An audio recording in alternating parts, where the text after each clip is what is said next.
1.21 gigawatts. I want to go back to the present. Yeah.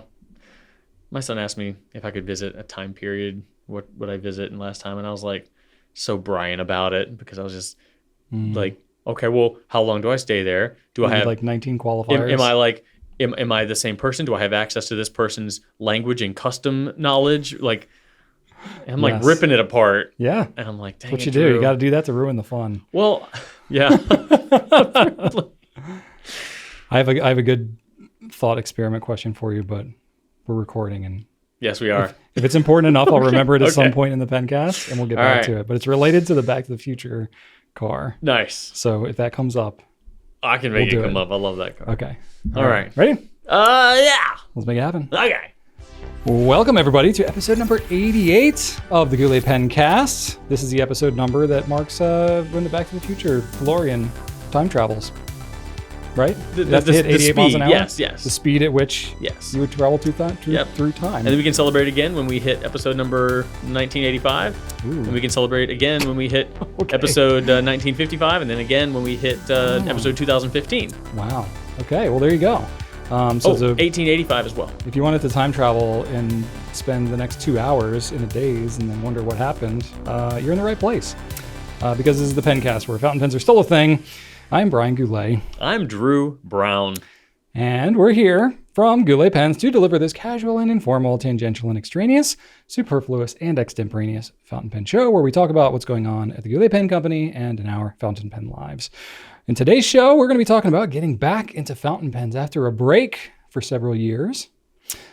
Not that I can relate, but I had several years. I had 25 years of a break. That's true. From the time I was born. Anyway, if you can keep shimmer from leaving the page and getting all over other things, we're going to be explaining the Pilot Custom Series numbering system. Spoiler alert, it's complicated. It makes a ton of sense and is going to help you immensely in your fountain pen journey. Yep. We have some crazy custom grinds that we've seen that we can talk about. We do a lightning round of a whole bunch of shorter questions.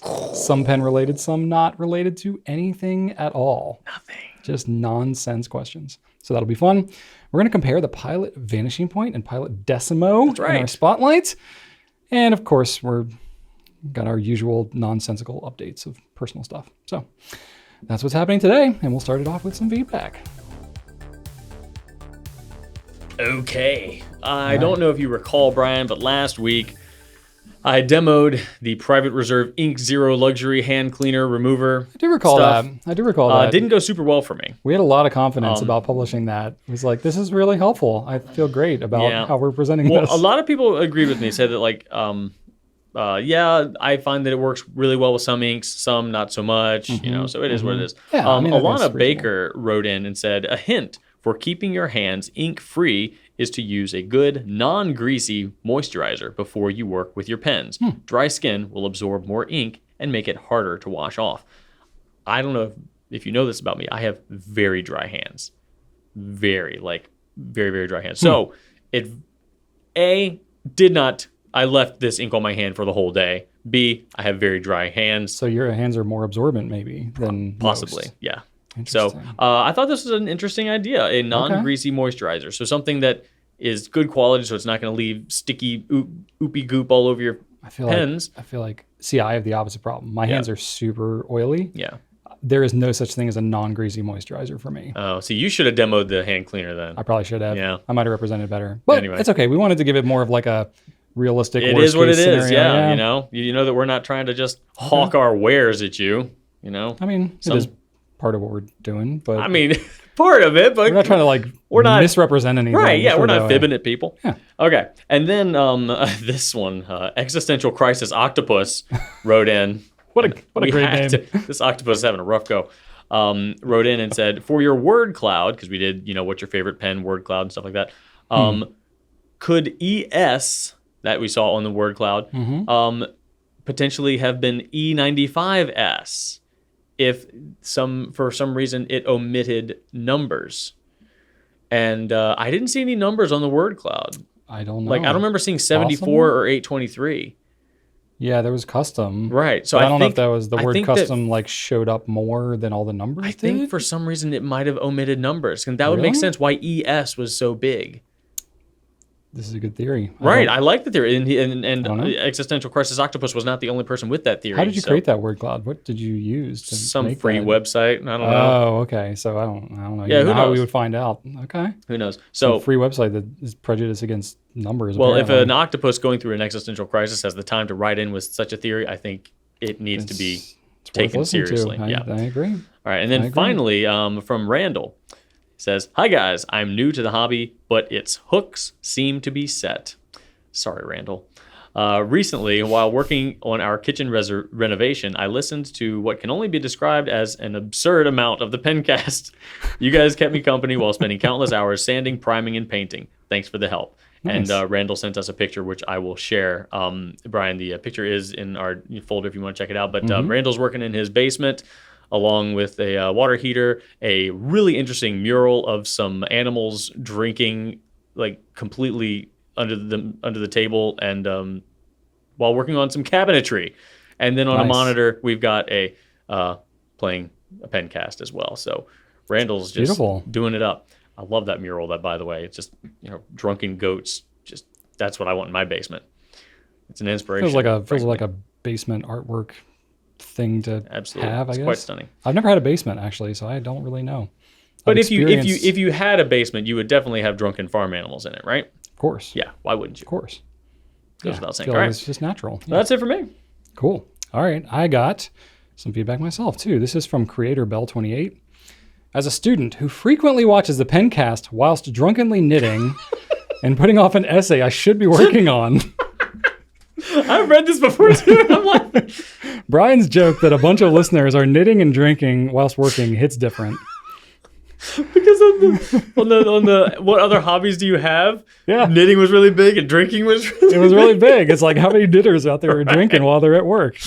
Oh, I love yeah. that so much. Well, Bell, I don't know what to tell you. Yeah. I think you should feel seen. You're not alone, apparently. No. It came up in the word cloud, so you're in good company. That just creates such a pleasantly visual image of like somebody just throwing them down while knitting, bunch of- and a pile of textbooks in the corner that they glare at every so often, and Yep. just like Bunch of lopsided sweaters. not 'cause doing that. sweaters that Yep. are getting less and less Yep. tightly knit as Oh. they go further down because they're getting sloppier drunk as they go. Oh, I Oh love my that. gosh, that's crazy. Thank you so much for that. Made my morning. That was great. All right, Steam Dome says, I received my order and included was your new info booklet that we shared Hey! last time. Yeah. Read through it and did the QR feature. It works great.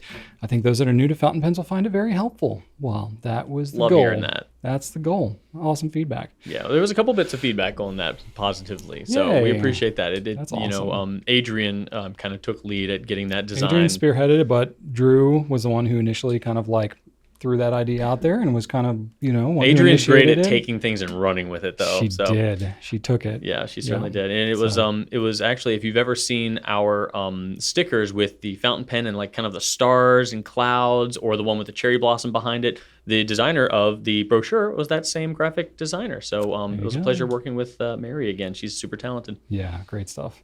And then I got one more. This is from the Bluebell 89. Okay, second week in a row that Brian has me crying with laughter. That goat story had me struggling to breathe with its delivery. That's the second time we've mentioned goats, and the second time we've mentioned drunkenness, and we're only like a couple minutes in. I don't know. I think there's a Double theme. goat reference, double drunk reference. One that featured a drunken goat. So you got the drunken knitters, drunken goat, and then goat story. There's something here, Brian. Drunken goat. The What drunken was goat on the drunken- mural. There was a Oh, right. Yeah, well, there was other yeah. animals too, but the goat Okay. was definitely inebriated Wow. for sure. Telling you. I feel like we're manifesting this somehow. Tell you. All right, Watch out for more well- goats, people. There you go. This is I don't know what we're into here, folks, but come along for the journey. You can time travel with us at 88 miles an hour. That's it for feedback. Let's talk about some new stuff. All right, Drew, I got a new brand to Wait talk a about. second. I'm sure we carry all the brands, don't we?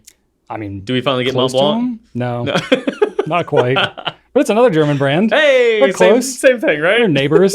Maybe they grew up together. That and then counts. they're probably friends in elementary school. There and we then go. like Mont Blanc got just, too cool for them. Yeah, they got in the popular crowd. Ah, And isn't Waldman, that always how it Waldman goes? was more with like the nerd crowd, maybe. Oh, what? And they were like, you know what? That's fine. I don't need to be in the popular What crowd. brand did you say? Waldo? Waldman. Waldman. Waldman. Oh. Waldman with two N's. Waldman. That's right. So we picked up Waldman pens. So this is a brand that we've had on our eye on for a little while, but it's not an intro level pen brand. They sell fancier stuff, really nice quality, great German builds. The kind of things that you would expect from your higher end German brands. And so we're kind of easing into that. So we wanted to see what y'all thought. We picked up a couple different models. We have the first one is a limited edition one, which looks pretty cool. The Jubilee 105. So this 18 karat gold nib, cartridge converter. You're looking in the $800 range for this one. And it's brown. And it's brown, which Drew is a fan of. That's not the pen, but No, it is brown. This happens to be another brown pen. Brown Italian pen. Yes. We have the Waldman Tango Imagination, which is $344. That's a steel nib version and a cartridge converter. That's what I meant to say. And then we have the this next one, Drew. I don't know how to say. Do you know how to say it? I figured it out. Yes, I asked Bryce at Luxury Brands. Okay. It is the Zetra. Zetra. Yes. There you go. So Xetra.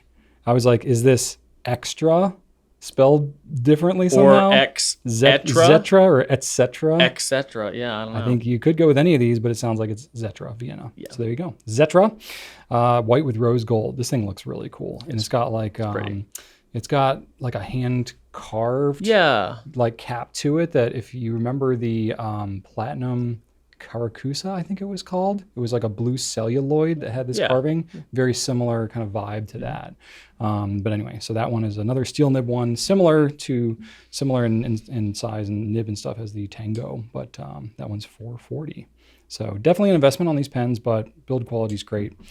So yeah, you can go check those out. Check out Waldman, new brand for us. Doesn't happen every day. No, it doesn't. I am only going to talk about ink, Brian. All right. But there is a lot of ink that's been happening. It's some cool ink. So right. We talked months ago, I think, maybe a month, maybe 2, maybe 3, maybe 9, about the new Reddit inks. So the Reddit fountain pen community has decided once again, as they do, I think every year these days, on an exclusive Reddit ink being produced by Diamine that then later makes its way to retailers. Mm-hmm. It has made its way to retailers, or I should say they have made their way to retailers, because this year it's going to be 2 inks. Hey-o. The first of which is Celadon Cat, the second of which is called Sailor's Warning. Celadon Cat is a greenish, bluish, grayish situation thing happening, and Sailor's Warning is a sparkly, reddy, orangey thing. So a couple different sizes here. So we've got Celadon Cat is available in a 30 mil for $8, in an 80 mil for $17. Okay. Sailor's Warning is available in neither of those sizes, but is instead available for a 50 mil and $22, which is less ink but more money than the Celadon Cat. That's is fun. Because it's sparkly, Brian. You pay more for the shimmer. More for the shimmer. Yes. So either way, both of those are also available in samples, so you can try them, check them out. I think they're both a lot of fun to write with, but I have been a fan of Celadon Cat. I've got that inked up right now, and it's in my bouncy FA nib on my 912, and I really am having a lot of fun with its shading properties. Yeah. Because now I feel like you need that in a verdigris. It's like verdigris custom 743 with the FA nib. Yeah, on a broad nib would be really nice too. Oh, yeah. Because it is a very light ink when put in a double extra fine like what I'm using. Right. It's barely visible, but because it can flex a little bit, I'm opening it up and pulling some. But I do think it shades nicely. So in addition to that, Colorverse is ramping things up, dropping some new and old inks on us. Ooh. So if you'll remember, there was a set, I forget the name, it might have been Eye on the Universe, that included Mystic Mountain, NGC 1850, and Horsehead Nebula. Those were the tiny bottles that were companions of the big bottles, but they were really cool tiny bottles. So what Colorverse is doing is saying, hey, you wanted some of these in bigger bottles, here you go. That's awesome. So those are in now the 30 mil bottles for $17 a pop. Mystic Mountain is a delightful ink. That was one of the... That's a good one. I believe that was paired with Pillars of Creation, I think. I don't recall. It was a really slick one, a really beautiful color. And then as far as the newer inks that are in the large 65 mil bottles, the big comet-shaped bottles, we're getting Cat's Eye Nebula, Monkey Head Nebula, and Iris Nebula. So nebulae. Yes. $29.50 each for those. And yeah, Monkey Head is very similar to Mystic Mountain, I will say, but you can't really go wrong. So if you want a lot of that cool bluish color, might want to get yourself a monkey head. Yeah. If you want just a little bit, I think that Old Mystic Mountain is where you want to be. Yeah. All right. That's it. Awesome. That's new ink. All right. Let's do some Q&A, shall Let's we? A the Q's. All right, Drew. All right. We have not an email, a message, an Instagram DM. You could say a direct A message. direct one. Yes, indeed. From Amy Noel Cook.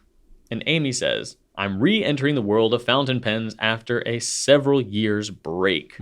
What fountain pen should I use? Good question. You're the right man for the job. Sort of. Well, I mean, I've made a video on this. I would consider that Specific, relevant. Yeah, Yes. yeah, definitely. I have had to lean on others' experience and recommendations because I myself had no experience with fountain pens, discovered them, and then never left. Yeah, So never I've took a break. never taken a break and then come back. So As opposed to all those other things you take a break from. and then come back. Yeah, right. What are you trying to say, man? Uh, I've taken breaks from things. And you've come taken back. some breaks from some breaks things. from some maybe. things. Normally, I'm just adding more things. Yes. But at some point, you have too many things. I think and you have to take I a think break. breaks don't. It doesn't count when you just forget that you're supposed to do something That else doesn't because count? you add too many other things. That doesn't count as a break. That's semantics, That's right? an accidental break. I don't think we need to judge the intention of it. I think it's just, whatever. It's You cool. do a great It's job, cool. buddy. Thanks, man. But I did do a video specifically covering this. It was kind of with the intention of like, you probably still have some of the pens left around. Oh, So I right. will say that. I don't know if that's your situation here, Amy. I know that is a lot of people's situation because most people, especially with fountain pens, they're not meant, most of them are not meant to be disposable. Right. So most people, even when they, it's like very few people are like, I'm done with these, burn them to the ground. I'm going to, shred them in my garbage disposal. And then it's even harder to sell them or give them away to somebody because nobody else. Well, I think most uses them. Most people who like sort of use them casually and then kind of falls out, they usually end up buried in a drawer somewhere, usually filled with ink. And then now you're in my turf, in terms of cleaning. That was the assumption I made in that particular video. That's probably most people's situation. Yeah. Though it's certainly possible if you, whatever, gave them away or just got rid of them or whatever, you may not have any at all. So that video, we'll link to it. It's called Falling Back in Love with Fountain Pens. I go through kind of a step-by-step, and I'll just cover the steps here because I think it's relevant. But the basics of what I laid out in that video that you can go watch is basically go through and find out what you already have. Because I think if you're trying to get back into fountain pens, you don't necessarily have to go and buy a whole bunch of stuff, right? Like you can see what you've already got, especially if it's anything that you have previous experience with, or maybe it was a pen that was given to you, sentimental, something like that. That's a fun experience to kind of relive those memories and stuff anyway. So start there. Clean them out. They're probably going to have ink in them. So clean them out. And then just get familiar with the whole process of just like inking, using the pens, cleaning them. We have a whole Fountain Pen 101 series that's 10 years old now. We're in the process of redoing that, but it's taking a while, and that will be forthcoming. So you can rewatch the new one once we get that. But then, I think as much as I don't like to admit, Drew's process for using pens is probably a better approach for people getting back into them, or maybe getting into it the first time. Stick with like 2 or 3 pens. Just keep those inked up at a time and just, get to use them, get to know them in rotation. Don't ink up every pen you have and buy 1,000 of them and never clean them like I do. So do that. Check for any ink that you might have in, your possession. As you're using the pens, definitely check and make sure you're re-inking the pen. I think that's something that maybe depending on how much experience you had prior, but certainly people that are newer to fountain pens, they end up not realizing how quickly they go through ink, and they can end up either getting frustrated or, going somewhere and the pen seems unreliable because it just wasn't inked up, or maybe it evaporated out or whatever. So just being conscious of checking for your ink regularly, and then just cleaning it on a regular basis too. Every time you change colors, or, every 3 to 4 weeks, as a baseline, more so if you're in drier environments, and the ink is more likely to evaporate out of the pen more regularly. You can kind of judge that. And then I said, you just set aside time to play and get to know your pens. The more you use them, the more comfortable you get with them, the more you'll learn them, and it won't be so intimidating.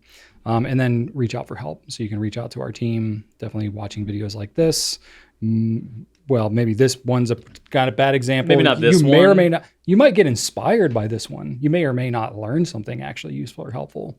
You might by accident. You might think like, I'm sure they have better videos than this, and then that leads. And then you watch some other ones, and you're like, oh, this is like helpful and more concise content. They you're do like, make better this things. This is kind of like maybe they have nothing better to do, and they just got locked in a room with a camera, and they're trying to talk their way out. That's kind of what Pencast feels like. But anyway, so to kind of summarize that, I would say start with what you have if you have any pens. But if you did want some, I have a couple other videos that are probably good. Fountain pens for newbies, or I did a fountain pens for newbies, I think in 2021. That was kind of an update. So anything that's like not a huge investment, but that is like really popular and, well known, those are going to be, reliable just because a lot of people have them and use them and can vouch for them. But also you're going to get a pretty reliable experience without a huge investment. So some ones that are just like workhorse pens that are pretty easy for us to recommend to pretty much anybody. Lamy Safari is a good one. TWSBI Eco, especially for a piston filler. Or 580 also works, but Eco's cheaper. Pilot Metropolitan or Explorer, because Drew likes the Explorer. It's also a good pen. Pilot Parallel, if you want to do any type of calligraphy type stuff, it's also very inexpensive. Jinhouse Shark, I kind of debate on whether this is the best one. It's a lot of fun, and there's some fun colors, so it can be kind of fun, especially for like kids and stuff. Yeah, but it's not like the nicest pen. Very affordable. It's very affordable. Can't really say nothing against that. Yeah, and then like a Platinum Preppy or Perfonte, pretty inexpensive investment. You can eyedropper convert those and try using them out. Pretty easy to clean and stuff like that, and pretty reliable. So those are all some good pens to start with, though of course there's a lot of other really good ones. And you can just go onto our site and look at view all fountain pens and look at what's most popular. That's a good place to go, because everybody that's buying stuff from our site pretty much is using pens on the regular. So it's not just what's pretty or what looks interesting, but it's like pretty much most of the pens that float to the top on our site are ones that people are using and for good reason, are like good long-standing pens. So that's kind of where I would start out with. Yeah, I think that's solid. Makes sense. Yeah. Yep. Sweet. I would back that play. All right, Drew. This is from Shakia. I don't give these to you on purpose. I promise. Shakiara Valu. There we go. Okay.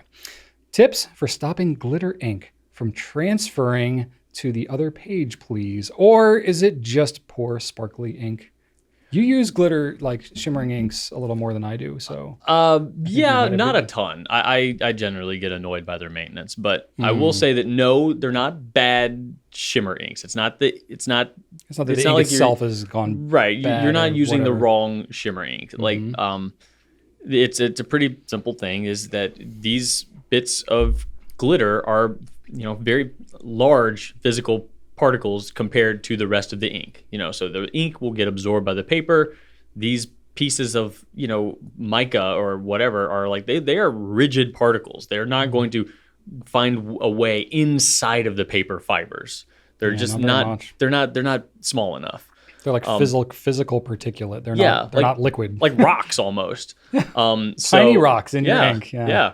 So but I suppose it could be possible if you've got a really, really loose weave paper, they could probably find some ways to get in there. Really, you can just minimize it. But, that stuff is going to sit on top, whereas the ink is going to go down and just kind of leave that stuff on top of the paper. So if it absorbed into the paper, you wouldn't see it. Exactly. Right? Like that's the whole reason you see the shimmer. And same thing with sheen. It's because it's sitting on the surface. That's why things like Tomoe, like these super ink resistant papers, that's why they look so like crazy on those papers, is because it's all sitting up on top there. Exactly. You can do things to minimize it though. One thing that I would recommend is making sure it fully dries before, shutting your book and things like that. You could also choose inks that don't have a ton of shimmer in it. Jacques Herbin's 1670 ink series and 1798 ink series, both with gold and silver shimmer respectively, tend to not put as much in there as, inks like Robert Oster or Diamine, Private Reserve. So I find that just if you use less shimmer will transfer to your other page. Just statistically Makes speaking. sense. Yeah. So the only other thing I have kind of thought of is, like I mentioned before, paper type might play a role. However, when I started thinking about it, Brian, my first guess was that maybe a more textured paper would capture these particles a little bit more so that if something ran across it, it wouldn't lift them right up and off of it if they were in little nooks and crannies, Yeah. However, I started to think about it, and if these particles are completely separated from their ink bath Right. in something that is very porous and absorbent, like say a original Crown Mill Like or pure something like cotton that. or something. Yeah, exactly. Or Goulet or So something like that. at that point, the ink is completely leaving the shimmer all by itself up there. It's like, I'm out of here. I'm absorbing into the paper. Y'all just stay up there. Y'all chill up there. So even if the paper is a little bit more of a rough texture and they do get some little nooks and crannies to hide in, I do wonder if, and I haven't experimented on this, and there might be somebody out there who has, what if on Tomoe, which is a heavily coated paper, the ink doesn't seep deep down into the paper, but kind of stays on top with the rest of it? Do you think that maybe the dried ink could act as some sort of binding agent to the shimmer particles and keep them adhered to the paper a little bit better? Maybe with certain inks, like I'm thinking, well, let's see here. Now I'm thinking of like pigmented inks and like the sailor I kind of feel like and stuff like that, but those don't have shimmer in them. If the shimmer gets to still sit in the ink, even if it's dried ink, could the dried ink actually grip onto the shimmer a little bit? I'm not. Is that crazy? I'm no chemist or physicist, so I don't 100%. I don't know either. I kind of want to try it. I want to see if like my logic might say that like because the shimmer is kind of just like in suspension in the ink, that it's not adhering. No, but dried ink though. Dried ink can become I don't know. hard, right? Like, or more or less. Sort of. I mean, yeah. I think like when you leave a pen and just like let it dry up inside your you leave your ink and dried up inside the water. your feed. The or water something goes like away, that. and what you're looking at is just the dye. Like it is definitely there is like a binding property of Right. sorts. So that's why I'm wondering. Like maybe heavily coated paper is best for shimmer ink. But I do feel like I don't know. It may be that there is some of that, but just the sheer volume of particulate that's straight up at the surface counteracts like any benefit that you may get to the binding. There. You know what I mean? Right there. I'm curious. I kind of want to take some like, you know what it kind of reminds me of? It's like if you've ever worked on a project with a youthful energy, I'll say that. We won't pick a particular age. But if you got a youthful energy about you and you like squeeze some glue or something on like some craft paper and then you just dump glitter all over top of it, yeah, like some of that's going to stick onto the glue, but there's like way too much glitter and glitter's going to go everywhere anyway. So like it doesn't really matter how sticky the glue is. At a certain point, when you put so much glitter on it, someone's going to come off anyway. So I don't know about that analogy, but I'm with you. I think your theory has some validity to it, but I also feel like when you're using super slick, like ink resistant papers like Tomoe, you're going to get a lot more smearing in general, whether it's like a sheening or you get I'm thinking specifically like things like nitrogen, right? Yeah. Organic Studios nitrogen. That's not shimmering, but it's got crazy sheening and stuff. I feel like that crap never dries on Tomoe. Oh no, it never just will does. 3 weeks later, it'll smear. Yeah. So it's like it should be used as some sort of industrial lubricant. Maybe it is. We don't even know. We don't know. So I don't know. I don't if know. anybody has experimented with that, let us know. I think I kind of want to try it myself with like some, Gilalo, textured paper versus Tomoe River, just to see if. Just playing around with just kind of like rub a piece of paper across it to see which smears more. What I will say is that in general, when I'm using a notebook, like especially like because I use our Goulet notebooks, which have Tomoe paper in them, very ink resistant paper.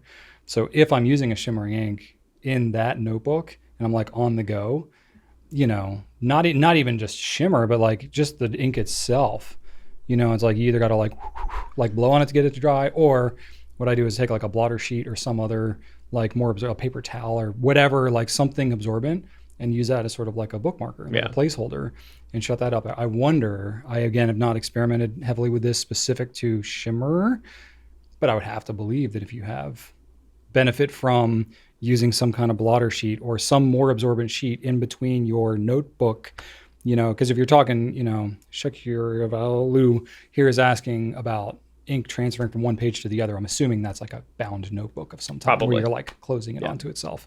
It could be like stacked papers or something and it's going onto the back, but Yeah, you it's definitely probably more want an to. issue in You definitely want to bound try to journal. minimize friction too. If you are dealing with Yeah. stacked papers, Stacked papers, peppers? you Yeah. can it can be rubbing up against each other. With a notebook, if you just lay it flat, you're going to get less rubbing off because but if you're carrying it around with you, like I It's carry gonna mine move, and yeah. it like, mine's in the traveler's notebook. especially so if it's it's like, a soft cover. yeah, it's a soft cover. Yeah. So it's like just rolling that thing up is stuff's transferring. You're right. Yeah. But having a blotter sheet or something in between, I have to believe that is going to help with that when it comes to shimmer. But it's still gonna come off. It's just not gonna come off on the other side of the paper. Yeah, it'll come off on the blotter sheet though, and the blotter sheet would absorb it more and maybe not transfer it like back onto the same thing. I don't know. Also, I guess hardcovers might help too.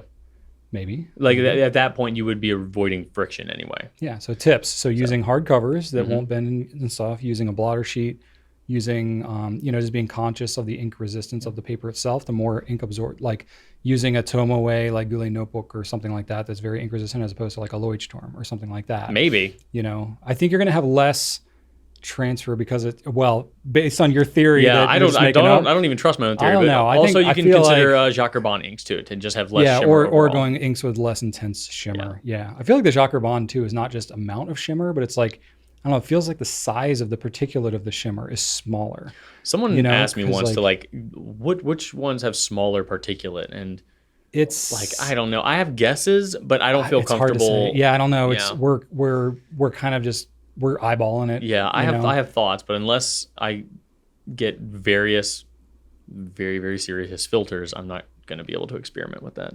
But anyway, there's probably some way to measure that, but I don't. You're talking about like microscopes. like to what end though? Like how would people use that in their buying decisions? I don't know. I don't know. We often start going down this road. We're like, what if we had a tool to measure X, Y, Z, or whatever? And we're like, many times. to what end? Like, how would that actually help? For a while, we weren't doing that with cap rotations, and then finally we started finally doing did that. it. Yeah. And that makes sense. That was one of those like, oh, we really should measure cap rotations. Yeah, but how? Like, what do we? It's so subjective. Well, it's because like something like cap rotations are like, okay, say it's 1 or 10. Like, it depends on what difference does that make? Right. It wasn't until we knew like, does that matter? But with cap rotations, we were able to. I subjectively was like, if it's like 1 3/4, I feel like that's pretty reasonable to uncap in a single motion.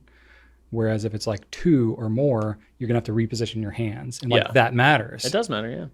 So cool. I don't know that we can come up with a shimmering equivalent of that though in this instance. So anyway, cool. We can move on to number 3. That was speaking of detailed things that I know well are informative but not helpful. This next question's good. This question was from Corgi Butt. So I had to read it, Brian. I didn't Their have a avatar choice. is literally a corgi butt. I love it so much. Wow. That is magical. Wow. All right, but it also is a good question. And I knew that Brian would love to answer this one. So yes, Corgi Butt asks us, can you explain pilot pen names? What do the numbers mean and what do they represent? Like custom 74, 823. Yep. I feel like it's the customs. It's just the custom ones that have crazy numbers. I mean, there are E95S is a funky number. I don't know what that means. But well, there's no one blanket statement to make about all pilot pens. They've been around for a very long time. They've had all kinds of names, and there's no one continuous thread of logic that happens with every single name that they have. So the numbers, though, that's pretty consistent with the custom series. Yeah. Because it's custom something or custom heritage something. Yes. Bunch of numbers. So that's what I'm going to focus on. But I mean, we could go into like E95S. Nah. Okay. Pilot's a global brand, and sometimes their names are literally like they named it something in Japan, but there's already something trademarked as that in the US or Europe. So they have to call it something else. So what is So we can just focus on the customs. Yeah. So there's way less of a pattern to all those random one-offs. The custom series is what has the numbers that I feel like you're asking about more. So little disclaimer here. There is a method to the madness, but the method doesn't really mean a lot in terms of you being able to make sense of one pen from another. Okay. So there is an explanation, but it's kind of like car models. Like if you look at like higher end cars, like a Mercedes or an Acura or an Infiniti, and you're like, oh, it's a GQ95X. You're like, is the X better than the S?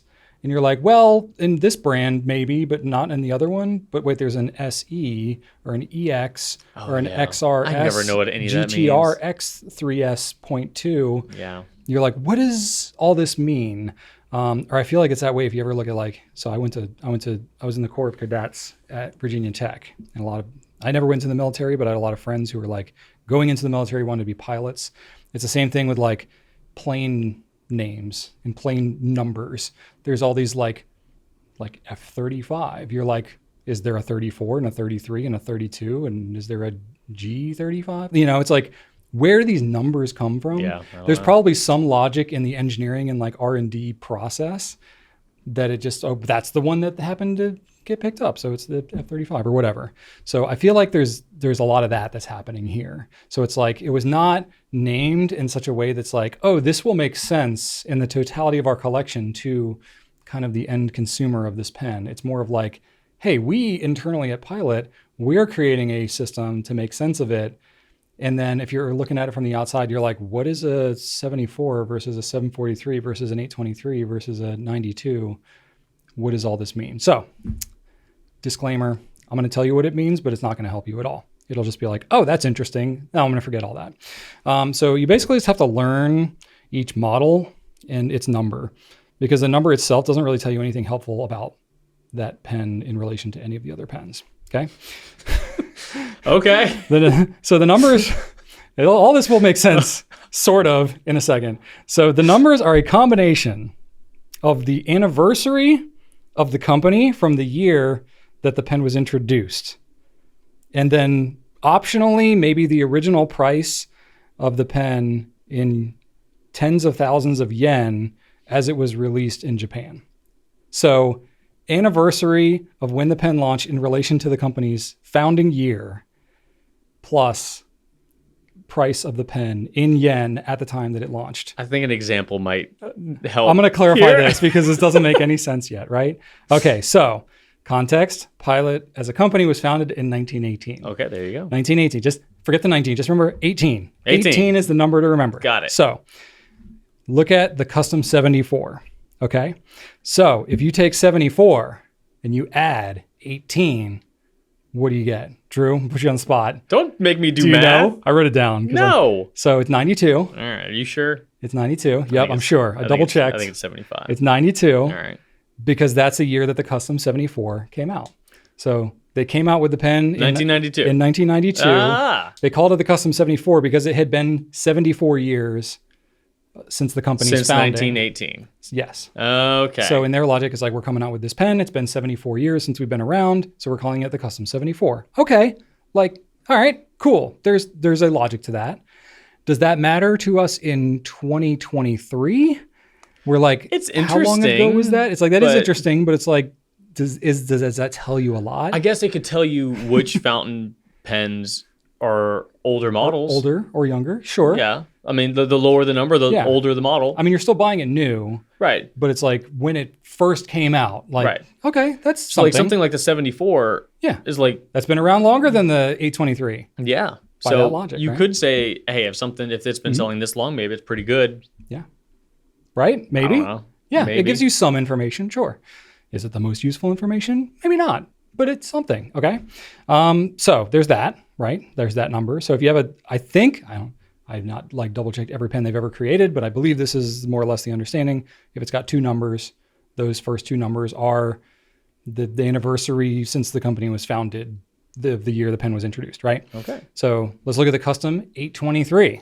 You got three numbers involved now. Yeah. That's okay. So forget the 3 for now. We're just going to focus on the 82. 82. So by the same logic, if you got the Custom 74 that came out 74 years after 1918, If you 1992. combine them both, If you the take- 74 and the 8823, So forget the 74. you get 84. Different pen. Sure. You're making fetch happen on that I one. wanted a custom 84. Why can't we make that? Can't do it now, Drew. You'd have to go back in time. That ship has sailed. So the custom 823 came out. If it's the 82 years after the founding in 1918, that's the year 2000, right? So that's when the custom 823 came out. It came out in the year 2000. Apparently. Huh. I was not a twinkle in Pilot's daddy's eye back in the year 2000 in the pen world. That's It's a not weird analogy to go off of, but Yeah. anyway, so it came out in the year 2000, which was 82 years after the company was founded. Gotcha. Okay. Okay, Yeah. so- Okay.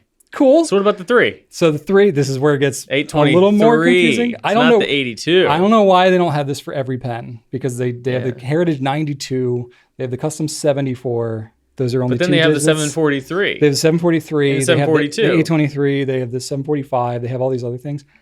I don't know why they do it for some and not others. I didn't Okay. get that much context. All But it's my understanding, when there is a third number, it's the same thing still applies for the first two. Right. Like the first two numbers, that's the The year. anniversary of the year that I've said 30 times already. Okay. So the third number has to do, this is even more complicated. Okay. Oh, God.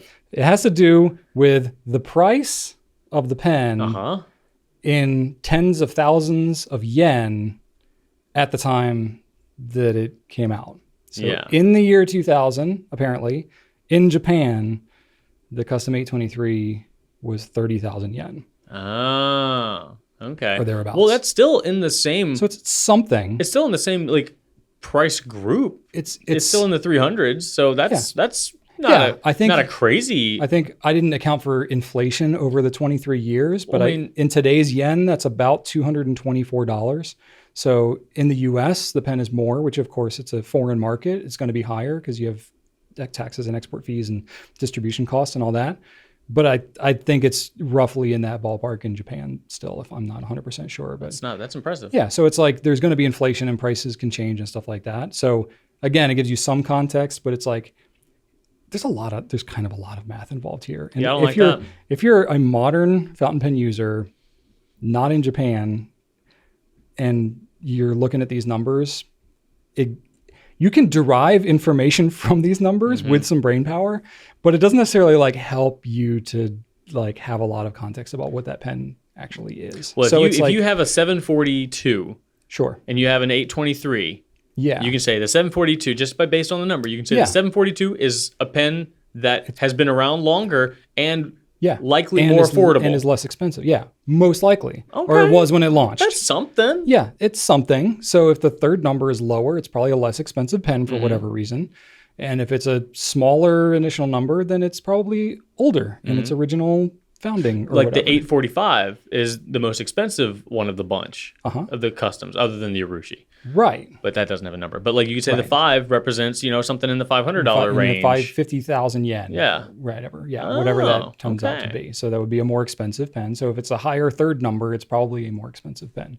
But you can also derive that based on the cost. So I guess that's my custom 84 right there. Seeing it, the 845. Yeah. Yeah, there's my There you custom go. 84. Dang it. Well, that's a Urushi. That's a I know. Urushi pen. I Yeah. know. That's why it's more. Why does the Goulet pen company offer layaway? I feel like I could use that. We do have we don't have layaway, but we've got a build me later type Right, of well, the great- deal, a firm or whatever it is. All right. Not a firm. We used to have a firm. Now we have something through Shopify. But you can set up. Oh, I know. We don't want you to be indebted to us. No, That's I'm not a good already situation. I'm already getting chastised by some friends about my liberal use of payment plans. you would have so. a hard time justifying a custom 845. I don't have a on hard time layaway. justifying anything, Brian. You don't Not know to me. yourself, maybe No. to others though. Whether or not Shannon may have a different whether or opinion. not they want to accept my justification is their Oh purview. well, okay. That's part of yeah, I guess so. I guess it depends on whether you I'll justify it all whether day you're long. looking to have your justification. Are you looking to have your justification justified, or do you just put your justification out there That to the one. world? That one. Whatever gets you your pen, Yes. right? Okay, so long story short, there is a logic to this somehow, but it's There kind is, of there is. No, I but it's there, but it's like does that really help you in your everyday I life? smell what you're cooking. Not really. You kind of just need to look at the pen, and then this is why we like include pictures and tech specs and details and pricing and all these things. So it's just like, yeah, okay. Now, I don't know if I'm trying to remember if I've ever done, after watching what a mess this is, people are probably going to be like, Brian, you don't need to do a separate video on this. This is, you can't explain this well, but I'm open to doing a video that explains this in more detail, or at least something that like breaks down the pilot line more. Have I done that? I've thought about it so many times. It's possible I did that at some point. You might have done one. I think you might have done one on like the nibs, like the nib numberings. That is feeling familiar. Yeah. Pilot pen. Anyway.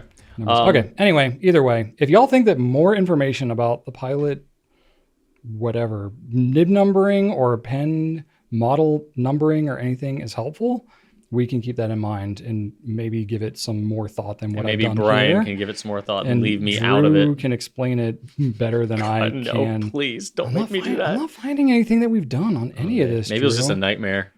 Maybe I started to do it and I went into like a brain lockdown. Probably. And it was like, got to do something different. All right. Anyway. All right. Whew. Okay. That's what I got. Drew. All right. I got a question for you. Bring it on. This is from Prawsome. Okay. What are some crazy custom grinds that you've seen? Custom grinds. Nib grinds, I'm guessing. I'm assuming I've seen some crazy ones, Brian. Yeah? And if you want to look at any of them, I've got some in the folder, some images that I'm going to share with the people. They're in the Pencast folder. Where are they? Are they in, question 4? Yep. Look at that. So, yeah, I know I have the opportunity to know a lot of crazy pen friends that have some proclivities that involve experimental nib grinding. So I will share some of them now with the caveat that these are one-person shows, often with no availability or very limited availability. So just keep that in mind. Some of them are curious to know more about what people would want to buy. Some of them don't have time, and some of them are in between. So just keep that into account. This is just for entertainment purposes. But the first one that comes to mind when you talk about crazy nibs is a gentleman that goes by the name of Pen Sloth on Instagram. Jim absolutely makes crazy nibs, like completely to the point where they don't even fit in the caps sometimes. Like Jim has made nibs so obnoxiously crazy that he's gone to cap them and be like, oh wait, no, this won't fit anymore. This what am I looking at? He is absolutely the most experimental nib craftsman on this list for sure. Like there is no limit to what Jim will try to make into a nib. We're like stacking things. He does this thing called the Warbird, where it's a stacked nib, and if a stacked nib is literally just a nib welded on top of another nib, usually people just stack up and up and up and higher and higher and higher. You know, sometimes very high, which we'll get to in a bit.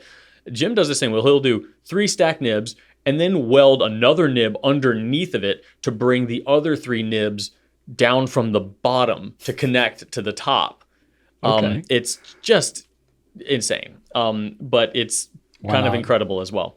So yeah, that's the one I'm talking about. See, so there's a nib. I don't know why he puts those green things on the side just for fun. That looks like a glow sight, like you would have on a gun. I think it is. I think that's exactly what it is. It's a glow sight. I've talked to him about it. I'm pretty sure that's exactly what it is. Wow. Yeah. So he's got nibs coming from the bottom and nibs from the top, and they all meet. So there's like 3. This looks like 3 nibs on top and 2 on the bottom. I believe it is. Yeah.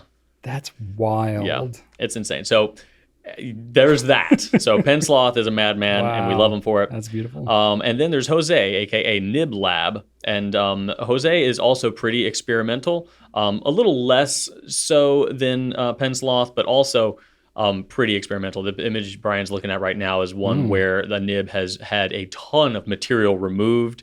So it shows you that you really just need that primary ink channel covered at the top of a nib in order to actually retain flow. The rest of the feeds can be pretty exposed and it'll still write just fine. Wow. I bet the ink will dry out a little faster with that. Potentially. I don't know. But Nib Lab does a lot of really fun stuff as well. He experiments with hammered finishes as well as a bunch of stacked nibs. There's one nib where you'll find, I believe he has stacked 5 on top of each other. So, right? That's crazy. So, yeah, that I think is the original nib with 4 additional nibs stacked on top of it. Wow. So, It's wild. So, and these are only a few that I know. There are many more in the community. From those that I've talked to that have done this type of stuff, they're like, oh yeah, my failure rate is like 49 out of 50. They're like, every nib you stack just multiplies the chance of it going wrong. Yeah. So like you can't really get nibs like this. It's really crazy. Because it's so much work and such a high failure rate, but it is pretty wild looking. And then CY from Tokyo Station Pens, who has guested on the Pencast before, obviously operates out of CY? Tokyo. And he is a big fan of stacked nibs as well. What Brian's looking at right now is a stacked Vanishing Point nib, which I've never seen before. But he, like many people on this list, just always ask themselves, I wonder if I could do this. And that's impressive because there's not a lot of like room to work with inside that hood. Very impressive. Yeah. And it operates just fine outside of the hood too. Well, got a lot of extra tipping there to a little less experimental than Nib Lab or Pen Sloth, but definitely he is drawn to see what can be done. And he also stacked a Stargazer that I had the opportunity to write with this weekend at the Chicago Pen Show. Yeah. Because our friend Alan had one. Did that end up in your denim jacket pocket? I wanted it to, but Alan would have noticed. He's really talented, does a really good job polishing as well. You'll also find that he has a 4-tine nib that he welded together. It's like a orchestral nib. Music and a half, I guess. It's like a whole quartet. Yeah. That's a great one. I don't know if he doesn't call it that, he should. So, also very talented craftsman there. Crazy looking. So all of these people are skilled in not only nib tuning and adjustments, but also welding. And, depending on how well they want to mask their welds, potentially, and like in CY's case here, very, very good at hiding welds too.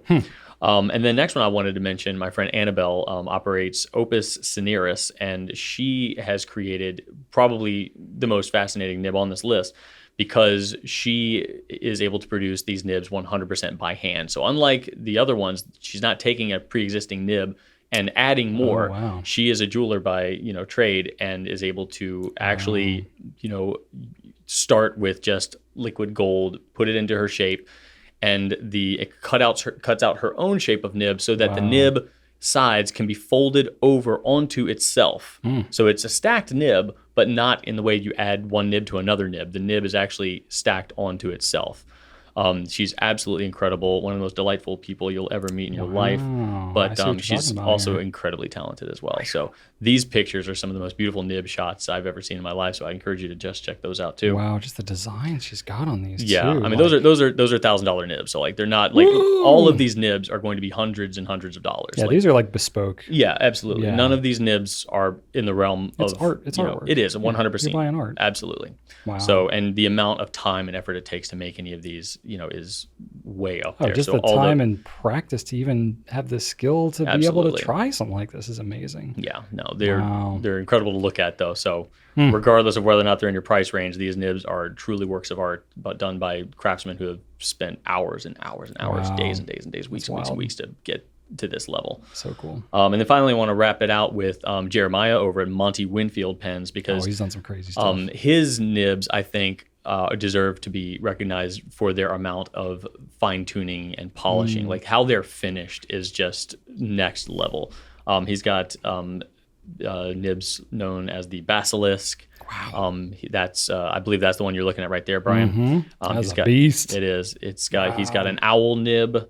And then a seagull nib. He's got a bunch of different ones. Like you can see a lot of them. That's the owl. And so it swoops up in sort of a, to provide like a... It's like an architect's kind of a blade? A little bit of a bladed nib, but through using it. But it's very like ornamental as well. Like exactly. There's way more going on than just he has a really recognizable like kind of profile to his nibs, because he allows the stacked parts to flare out a little bit. And that's the peregrine nib. So it's like, falcon reference there. So all of these craftsmen are immensely talented, so and cool. I always love looking at their stuff. One of these days, I'll own something by one of them. I actually do have one of Pen Sloth's nibs. Yeah, yeah, it's a pretty cool one. So there we go. Craziest nibs for sure. These are some pretty wild nibs. Yeah, very, very wild, for a lot of different reasons. Annabelle's, not really crazy, but just the fact that she starts these things from scratch is that's pretty impressive. Yeah, absolutely next level. Wild. yeah, a wide variety of eye candy at the very least for you. Yeah, very cool. Thanks for sharing those. Yeah. And getting all these good pictures too. Yeah, That's and super I'll helpful. add links to their respective places of social media or websites in case you want to look at Awesome. more. Yeah, I will say, like, we've had people ask us about specialty nibs like this. Drew kind of already said it, but I'll say it again.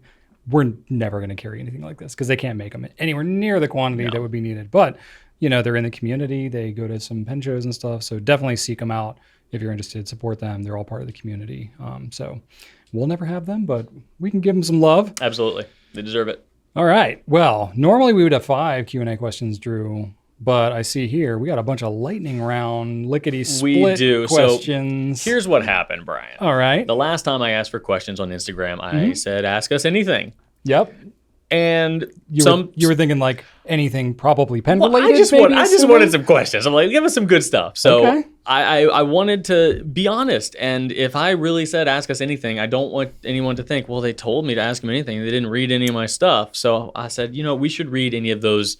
We should read some of those anything questions. Side note there. Speaking of Ask Me Anything, that's like a whole thing on Reddit. You know, they have Ask Me Anythings. Yeah. So Rachel just told me, I think it was yesterday, somebody went onto an AMA that we did 11 years ago on Reddit. I never knew you did one. We did one a very long time ago. It was 11 years ago.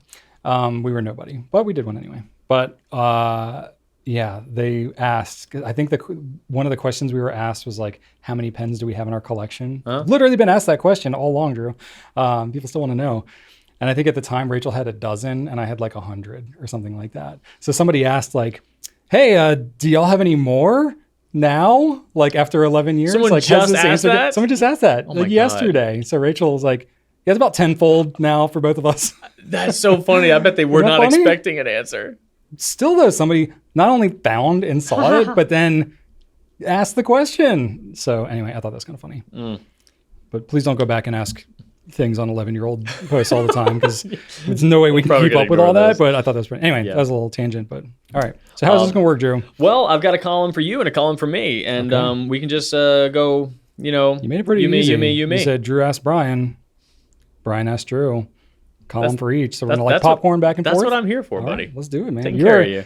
Without you, Drew, I would just be talking into a camera. Well, you did that for a number of years. I did. I did do that for a long time. Did how many Q&As? Like 700, I don't know. Something like that. I forgot, but it's a lot. You know what? I had messaged Annabelle, who makes the harmonic nib that we just looked at. And I was like, hey, I asked all these people, could I use your images? And she was like, yeah, sure, that'd be great. I actually emailed Brian for some question like years and years and years ago after I started, and she also sent me her entry for an old Monday matchup. Oh my gosh. She had done. Yeah. Whoa, that's a throwback. How crazy is that? Wow. I love it. That's pretty awesome. Okay. All right, let's do it, Drew. All right. First question. Do we have a time limit on these, or are we just trying to answer it in a reasonable time? Yeah, reasonable time. All right. Extra Toothpaste asks, do you guys like fountain pens? Yeah. All right. Yeah, I do. Good. Me too. Okay, cool. Next question. Imperator Lucius. What is the weirdest material that you've seen on a pen? Last week, that would be a difficult answer. This week, it is an easy answer because at the Chicago Pen Show last weekend, I was introduced to a brand called Grifos Pens, and they make pens out of stingray skin and salmon leather. What? Yes. What is salmon leather? It's exactly what you think. It is salmon. Like salmon-colored leather? No, it is a piece of a fish. Like real fish. Real fish. Fish. Scales removed, skin removed. left over after the scales have been pulled off. You can like feel like the texture of that? Quite soft. Quite lovely. Yes. Well, I mean, it's leather. It's a little flaky, floppy feeling. Oh, that's weird. But that's really weird. It feels like leather. It feels like very supple, fragile leather. Interesting. But yeah, so there you go. Salmon. Okay. Made of salmon. You got me topped. Yep, there we go. Platinum, I don't know if they still make this, but they had a sheepskin leather pen. I touched it. It feels like regular leather, but it's just knowing it's made of sheep. The Stingray pen felt like rocks almost. Stingrays have got a tough skin. Like tiny little pebbles. The guy that was there told me all about it. He was saying like they're actually little calcium deposits, not unlike pearls, that form, and they sand them down so that they're all the same height. Yeah. So it's more or less flattened pearls, kind of, as far as texture goes. Weird. Yeah, it was weird. Okay. Definitely weird. But there you go. You win that contest. All right. Tyler DeVito What is your third favorite color? I did peek at this in advance. I had to think about it. Number 1 is blue, obviously. Number 2 is probably teal. I do love me some teal. Number 3 is tough. Bluish teal? I got kind of a tie. Turquoise? Blue teal, yeah. No, probably matte black. I like matte black Okay. in general. Is It's matte black kinda a color?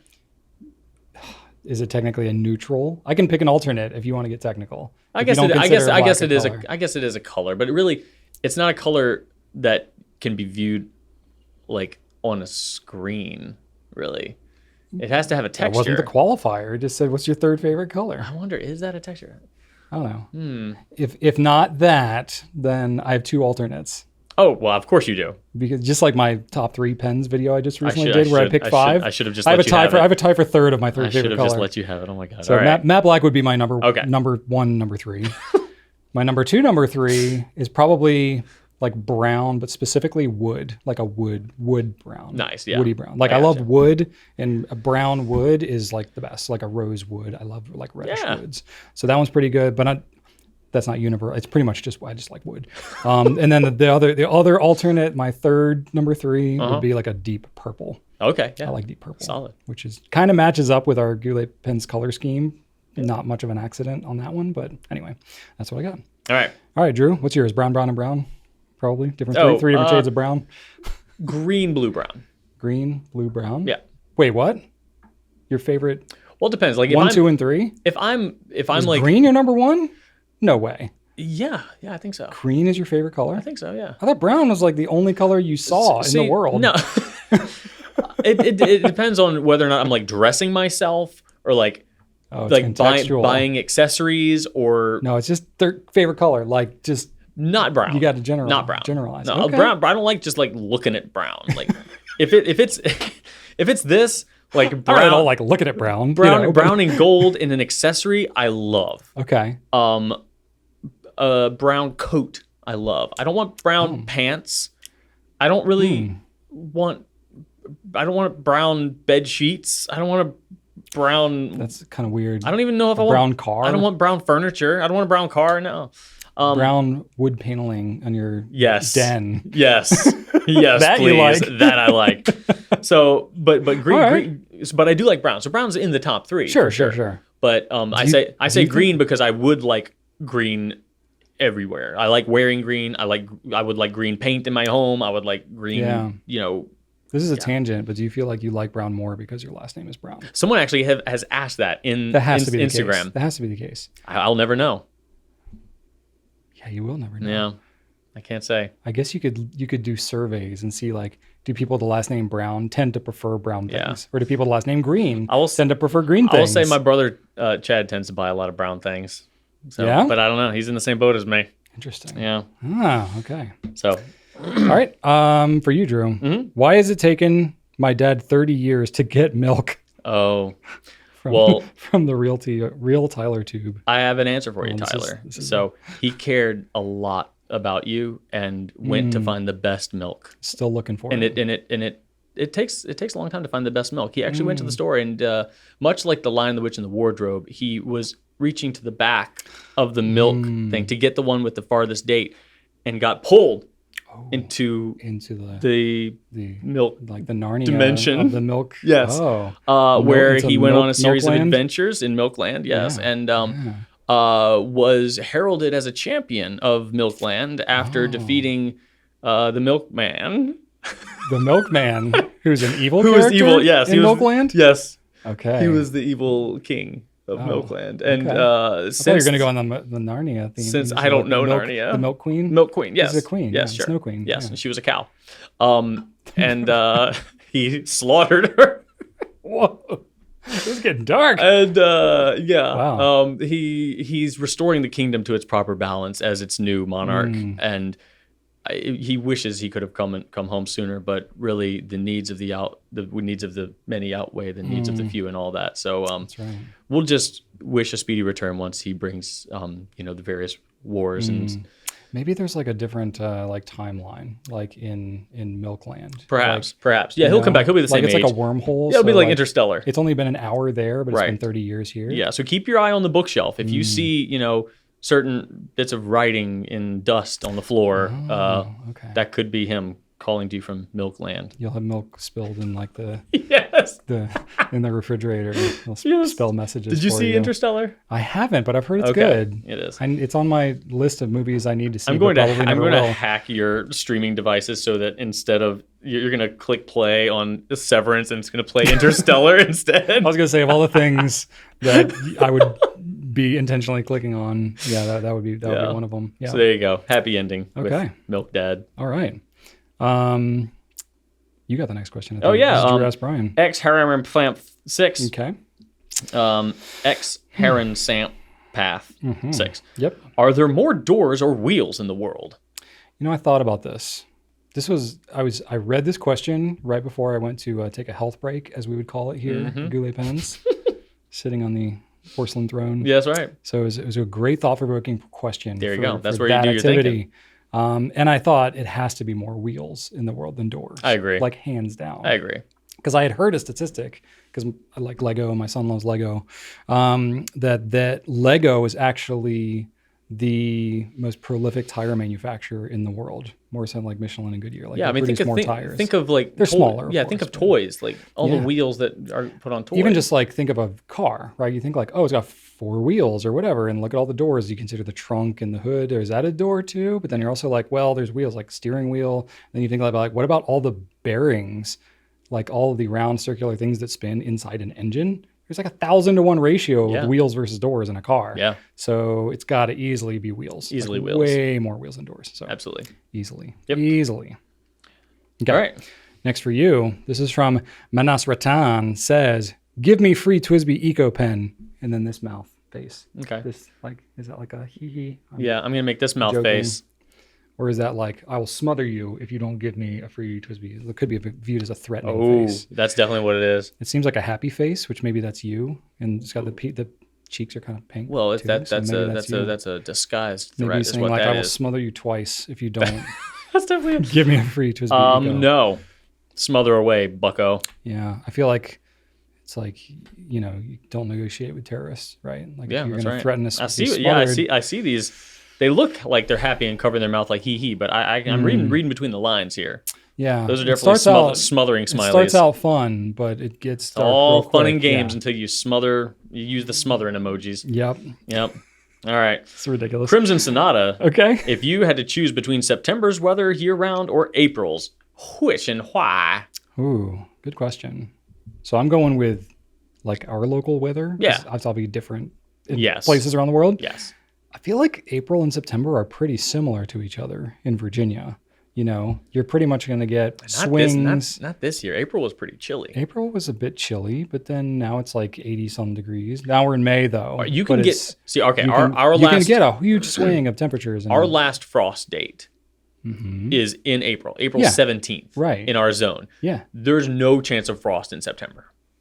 yeah, it's too early, Yeah. right? So it's not I gonna would- happen I would now. say so that it's I probably think- warmer in September. Yes. Yeah, but I don't mind the cold though. I don't mind the cold. Neither do I. So what I like about the spring is that like life is like budding, Yes. right? So it's like it's been cold and kind of dark and Mm-hmm. muddy and just dead leaves and everything all winter, and then like things start Yeah. to blossom and bloom. That's great in April, but with that comes pollen Allergies. and all that stuff. And pollen in Richmond is usually rated among like the top 3 worst cities in the country for allergies. It's pretty bad here. So bad. It doesn't affect me quite as much, but I feel like, well, it gets everywhere, so it's kind of gross. And then just everybody's disgusting and like snotty and sneezing and complaining all the time. So even though I'm not affected as bad by seasonal allergies, I'm affected by those who are affected by it more. So September? But April's got my birthday in it. That's kind of cool. But I don't really care about my birthday that much. No, this is just the weather year round. Weather, yeah. I would probably go with September because that's when bugs are dying off, and I like the falling leaves changing leaves is very beautiful. So That doesn't happen in September, Brian. You can, yeah, it starts in September. Well, I don't know. No, that sometimes doesn't even happen in I don't October. really know what September is. Apparently, I guess it's still mostly summer in September, Yeah. isn't it? Yeah. It's hot. I like them both. Maybe September, even though I don't know what it is. So you said you thought about this, but I'm doubting you now. Clearly, didn't think about it enough. I guess they're both really similar in my mind. Probably the pollen. The pollen alone is probably reason enough to not like April so much. Okay, cool. Because it's just everything is just colored in yellow All right, dust. I would go with April for sure. Oh, okay then. Yeah, I hate Cool. the heat. All right. And then Drew, Emily Lai, very familiar name around here. Will you have more guests on the Pencast in the future? Yes. Yes. Cool. Okay. It's not because we don't want to. No. It's because it's just more work. And Yeah, time I've and actually got a couple questions out right now that I'm waiting on responses. Nice. Yeah. Cool. All right. Well, that's what we got for this week. You can email us at pencast@gouletpens.com. You can shoot us some direct messages on any of the platforms that we're on. Yeah, we'd love to hear your questions or leave us comments on YouTube on this video. And we'll see it. All right. Next up, Pen Spotlight. Spotlight. VP and Decimo. Let's do it. Okay. Let's get this thing out. This is a question, Cronter, from Gordon and 3. Can you show the difference between the Vanishing Point and Decimo? Why? Yes, I think we can. Are you going to demo? Or are you going to want me to demo? I'm just putting this on. You can. Here, I'll hold this. No. I need my phone. I got 2 pens here. There's the Vanishing Point. Vanishing Point, Decimo, still in the box. Don't be confused. This is what you'll get with either pen. But here you go, little ta-da. I realized today, because of this question, I actually don't have a single Decimo in my collection. But you do now. But I do now. I was like, this is unacceptable. I think Rachel's got a couple of Decimos, but they're all like crazy. First off, they're at home, so I couldn't grab it. Marital Decimos. Yeah, it's marital. But hers are all like special color things that you can't get in this country. So I'm like, well, I can't even really use those anyway. Anyway, so now I went with a purple. I don't know why. I just did. It felt like that was what I wanted to do. So I got the matte black Vanishing Point and the Decimo. This looks blue on my camera. Well, your camera is a liar. I'm gonna stop it. This is purple. I'm gonna stop it. I'm gonna go to Pro Video. Oh, professional. Usually I don't have to. We don't want some amateur video. What's the There you go. difference? That's better. Is it just better color? Yeah. Look at this. Do we need to start over? Okay. No, I just said I was gonna stop it and get better. All right. So now it's Oh. better, people. I had to do some adjustments on the Well, old. here you go. Let us know if camera. Drew's Pro Video is worth the trouble of Yeah. an extra button push. Pro Video is better. Okay, so matte black Vanishing Point. This is classic. Oh, I've yeah. I've had this over a decade. Looks good for its age and its use. I've had this one for how long have I been recording? An hour? I've had this for an hour. First I've touched it as I took it out of the box. So not a whole lot really to talk about with these other than they use the exact same nib unit inside, same converter, everything. So the guts of the pen are going to be identical. I don't know how I need to hold this to make sense to you, but there's that one, Vanishing Point. Here's Decimo, sorry, big hairy hands in the middle.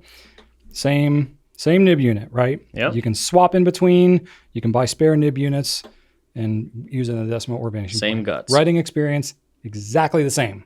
No difference whatsoever. Same nib offerings, everything. The only difference is going to be the girth of the pen, the diameter. You get a little bit skinnier pen on the Decimo. Mm-hmm. I've got the exact tech specs on the site. I can't tell you, but it's a couple of millimeters. So there you go. But it's largely the same design.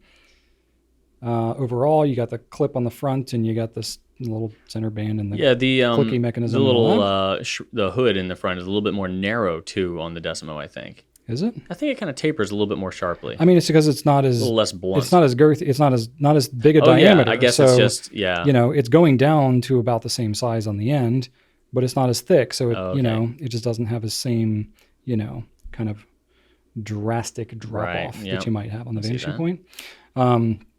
But the bigger difference that you can't really see, but you can feel, is the weight. Yeah. So the Vanishing Point, from my understanding, has a brass barrel, Mm-hmm.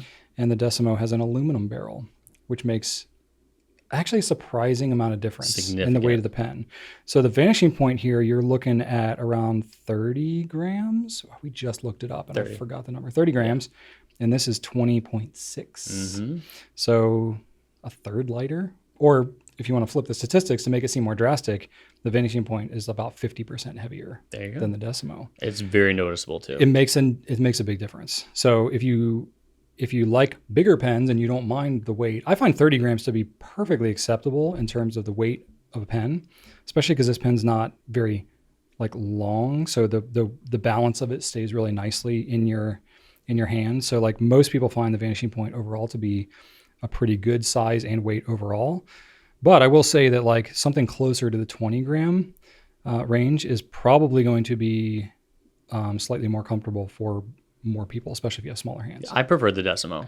Yeah? I do. I mean, I just wish it came in matte black. There's not as many. I know, right? Like That would be awesome. I use my matte black Vanishing Point a lot. It's one of my favorite pens, but I wish it was a Decimo. I feel like the Decimo is kind of like how Sailor has the Pro Gear and the 1911. Mm-hmm. They're very similar. There's probably more differences on those than on these, but I feel like with those, you know, before we started carrying them, it was like, oh, the 1911 is the most popular. You know, the round top one is more popular in the US, and the Pro Gear is more popular in Japan. I feel like that's flipped. And I feel like if Pilot came out with more colors and offered more options on the Decimo, I'm not saying it would be more popular in the Vanishing Point, but I think it would certainly rival it. I completely agree. I think a lot of people would be more into this. And it is more affordable than the Vanishing Point by a bit. Is it? I don't even know. It's not the same price. That's a good question. Our website would say, but I can clarify. Yeah. But that's about all I have to say about it. Cool. I mean, it writes the same. It's a great pen. Yeah. It's a very nice pen. All the colors that we currently have, we have like 6 different colors of Decimo. Yeah, I do wish that they came out in some additional colors. Vanishing Point at this point is 160. Decimo is... No, sorry. Decimo is 160. Vanishing Point is 168. So $8 cheaper. $8 cheaper. All right, so not a It's whole lot. Nothing. It's not nothing. It's not nothing. But anyway, it's a great pen. Like I wholeheartedly could recommend it or the Vanishing Point easily to anyone. I believe at 160, that makes it the second most affordable gold nib. Which is number one, probably the E95S. Yep. Yeah, it does. So there you go. That's something. And then third. That's would be that's the one Vanishing claim to Point. fame that the Decimo can hold over its, heftier counterpart. Yeah. All that weight that they save in transit across the ocean. Mm-hmm. All those grams. It adds up. Grams that up. There you go. So anyway, let us know what you think. Are you a Decimo? Are you a VP person? And yeah, either way, we'll agree with you. That's right. All right, what do we got next? Oh, what's happening? What's happening? All right, now that we're done informing you, we can just goof off.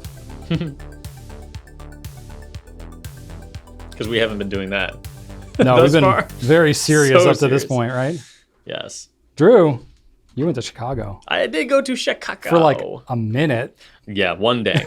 One day. So It's crazy. it was the Chicago Pen Show this past weekend, Yeah. and I had never been before. So I did just the one day to kind of explore and just to see, because last year I went to the San Francisco Pen Show for the first time. I knew that one was going to be a big, fun yeah. show, though, because Yeah. everybody said. The Chicago Pen Show, I had heard that it was good. I'd heard that it was really vintage focused, though. So I'm like, oh, I don't know. So I did just one day, but it ended up being a great day. Yeah. Packed full of stuff. Very much enjoyed my time there. It was busy though, so I worked on Friday. Went home, ate some quick tacos that Shannon had already had prepared. Her mom was visiting, so I had my mother-in-law here for a couple days. Ate tacos with them. Went to the airport. Flew to Atlanta. Flew to Chicago. Had a heck of a time getting an Uber because you had to be at a very specific part of O'Hare Airport, O'Hare? Oh, which O'Hare's is a too. yeah, that's a crazy airport. I wasn't a fan of that. Yeah. And then finally, I got an Uber, got to the hotel after 1, I think. And 1 in the morning. Yeah, so I was tired. I was Wow. tired. But Wow. This is what he does for the pen community, everybody. yeah, so I was pretty exhausted. But then got up the next morning. I had breakfast. I had a waffle that was just covered in berries and frosting stuff. It was delicious. But I got to eat with Brad Dowdy from the Pen Addict and our friend Alan. Nice. Alan also had the Montegrappa Chaos pen. That's He that's asked your Grail pen, Drew. Yes, I was one of them. Yeah, Did you take a picture of it like this? No, I did. I should have. you should have I done Well, that. See, the reason Stallone did that though was that he was showing off the He had watch. the watch, too. Yeah, I don't have Yeah, the but watch. that's so all right. If I That's had all the right. watch, obviously I You would. could Photoshop the watch. I did. In there, I did you take know? a picture of it though, so I'll share that too. We need to 'cause- Photoshop your face on Stallone's body. Oh, I could do that in that picture. Give me 15 minutes. Yeah. Do that. So that was cool seeing Alan, seeing the Chaos pen. And it's surprisingly comfortable. Like Really? you've held one before, haven't you? I want to. I don't know if I've seen the Chaos. I know I've seen the Pirate pen. Okay, in no, real it's life. surprisingly comfortable. I will say it's way more comfortable in the hand. Is it just a matter of than that. expectations, though? Because you expect it to be unholdable. Yes, I will say it is a matter of expectations, looks but I have unholdable. held more uncomfortable pens than that one for Okay, sure. Like the Batman pen, ouch. Oh, yeah. That one was a chore to hold. Okay. So that was delightful. I got to have lunch with my friend Drew, also Drew, and his wife. So we went to we just went to get burgers, and it was Kentucky Derby Day, which we didn't know about. So we ended up going to. It's the horse racing thing. Oh, like the actual Kentucky Derby? Yeah, but that's in Kentucky. That's not in Chicago. But they were like betting stuff there at the restaurant. Like What? it was weird. They were like, Is it like a sports bar? yeah, type I don't thing? know. I think we might have actually gone to like a like. Like a betting parlor? I think we might have actually gone to like a horse betting place because it was called the Saddle Room. Wow. Oh. And we're like, okay, Okay, cool. that- We just wanted a burger, like, so we Wow. looked at the menu. We're like, okay, cool. And they're like, all right, what's your reservation? We don't have a reservation. Okay, go to the tent. The tent. There's a tent in the parking lot, so we went in What? there. We're like, okay. They gave us a paper menu, and That is sus, as the kids would it say. was unexpected. The burgers were delicious, but Okay. it was kind of weird. But anyway, it was a delightful lunch with delightful I've never people. gone to a restaurant and then been told to go to a tent to get my food. Yeah, I think it was just because it was Derby Day, and we know, but we're like, oh yeah, that thing. You 'Cause probably had to have a reservation to be in the restaurant. I They were think like, let's so. take all these other schmoes. I think so. Make 'em eat in the Well, parking that's lot. where all the betting was. Like there was a line out the tent for like horse betting. So I don't know, but it was a delightful time with delightful Wow. people. My friend Kimberly gave me my first roll of washi tape, Brian. I've never had washi tape before. I've never Really? owned a roll of washi tape. Wow. I don't journal, so I don't like. I've never needed it, but I will be using this one because it's covered in corgis. You got corgi washi Even tape. it's like corgi to the side, corgi to the front, corgi butt, corgi to the side, corgi to the front. Yeah, it's got the corgi butt. Nice. So that was I delightful. have a story about that. I only have like 1 or 2 rolls of washi tape, but it's because I went to PlannerCon, which Oh, is a yeah, I planner remember conference, that. and I joked with Rachel ahead of time. I was like, "How long do you think it's going to take before like washi tape just finds its way to us?" And it was literally like in a like bag of favors as you walk through the door. So no time at all. So as soon as we entered, I had washi tape in my hands. Yep. They are serious about some washi tape. I'm excited. I'm going to do something with it. You I should. love it, as long as my wife Corgi doesn't. butt. As long as my wife doesn't take it. And then I was chatting with a delightful lady named Michaela when I noticed while we were talking and comparing arcade carpet rickshaw containers that she had a nib tattoo on her forearm. Get out of here. We And just I- talked about that. Right, that's what I told her. I was Yeah. like, we were just talking about that. She's like, oh my God, I haven't listened to the Pencast yet because I just got here. I haven't had time. And then, so that was super cool. But then after she had listened to the Pencast and realized, oh, yep, they sure did talk about it, she emailed us a picture of the tattoo that I had seen. Awesome. So I'll put that up here too. So there are definitely people out there Respect. with Respect, Michaela. You can go and look and find Did them. anybody else reach out to us about? Because we asked if anybody had one. Somebody DM'd me on Instagram and showed me a picture of a really nice looking Twisby Eco, but I didn't contact them, so I don't feel right sharing that. But somebody did. It was send you somebody else. something. Yeah, and then someone reminded me that Kirk Spear, the nib specialist, has his logo, which is like a nib wolf. It's like a stylized wolf, but his head is kind of like shaped like a nib, so he has that tattoo. I think that counts. Yeah, that's legit. Yeah, it's not a fountain pen, but it's a. Oh wait, No, no. it's Michaela's fountain was just a fountain pen nib too. Yeah, so these were both. Yeah, no, nibs. that's fountain pen related. Yeah. And then someone mentioned on YouTube that they have a quill, I think. But yeah, they're definitely out there for sure. All right. And then a bunch of people came in to say hi. I took like over 30 Pencast and turkey hammock stickers and gave them all away and still ran out. Wow, And that's awesome. one person, I'm in the bathroom and he passes me and says, turkey hammock. Like totally just like casual, like. And I was just like, just and drop of course, that. yeah, he thought he could just keep walking. I was like, oh! So I was like, I'm reaching my bag. He's still trying to go to the bathroom, but my no, I have to gosh. stop him and give him a turkey hammock sticker that I had on me. That's so I was amazing. like, I didn't say any other words to him, but I was like, gave him a sticker. He's like, no, there you go. You just That's gave good. it to people that said turkey hammock to you? I Or gave it did to you him just give it out anyway. to anybody? No, he was the only person that just randomly threw a turkey hammock at me. Okay. But yeah, I did give them all out. I did have some turkey hammocks with me. Had a bunch of Pencast stickers. Had some Wow. corgi stickers. What shirt but, did you wear to the show? Did you wear a very yeah, it's some dreary shirt? Yeah, it was Saved by the Belly. Somebody nice. somebody said that they thought I was somebody cosplaying as Drew at first, and they were gonna be like, "Oh, good cosplay." Oh wait, no, that's him. Oh, wow. So you are a caricature of yourself. But I guess so. Wow. But so many people came to me, was like, hey, sorry, I thought about not saying anything to you. I didn't want to bother you. And I had to tell so many people, I am doing nothing here. That's why you're there. I have no purpose. Yeah. Like, please talk to me. Like, so I need to wear a sign next time. I'm like, talk to me. Yeah. Say hello. Because, I mean, but I get it. I'm that guy too. Like, I never Yeah. want to impose or intrude. So Yeah. I get it. But I really hope that the more of these things I go to, the more people are totally cool with chatting me up, because I am there for it. And 100% talk to me long enough, you will quickly find out that I am more awkward than you are. So That's very true. it's disarming in a way when you speak to somebody and like, wow, this guy's just a mess. That's a bag of awkward. Yeah, absolutely. Yeah. So you can also hear your voice from across the entire pen show. You can count on that. Yeah, you can definitely count on that. Especially if you listen to the Pencast for like hours a week. I feel like if they hear either of us in real life, they would just whip their head around and hear it and like recognize it immediately. Probably. I know that some of the podcasts I listen to a lot, I could almost certainly pick out either of them if I heard them on an airport or something like that. Yeah. But overall, it was an absolutely terrific show. I met so many nice people, so many friends of the Pencast, and awesome. I wish I could remember everybody's names because I'm just terrible at that. But just to everybody that I did chat with, like, thank you so much for saying hi, and thank you so much for your support. And anybody that was there that didn't say hello, next time say hi to him. Next time you say hi to me, say hi to him, because that is the whole reason I was there. But it was delightful. I would love to go again. Really good, really great energy. Good after show scene too. Like a big open area. You just like sit in the lobby, sit at the beginning of the restaurant, sit at the bar. Lots of seating options. Here's a little pro tip: if you've never been to a pen show, after the pen show, that's when you really get to spend time with like a lot of people that work the tables and a lot of pen influencers. You get to see all everybody shares what they got that day. Yeah, and everybody's chill. If you wanted to like actually get a good FaceTime with folks who are normally at the show, that's the better time to do it than it is like while they're on the floor, so to speak, during the show. So awesome. So, it was a great trip. Really, really enjoyable. Good. I'm glad. Yep. Cool. All right. And that was pretty much it. And then I got home. My wife was like, hey, we were going to go over to Josh and Jeffrey's for dinner. If you don't want to go, you don't have to. I'm like, I mean, nothing. I'm not going to be able to spend like the last 3 hours of my evening and feel like I had a relaxing weekend. So like, yeah, let's go. That's fine. Keep it going. Yeah, it's fine. Yeah. And we haven't seen Josh and Jeffrey for a couple of weeks.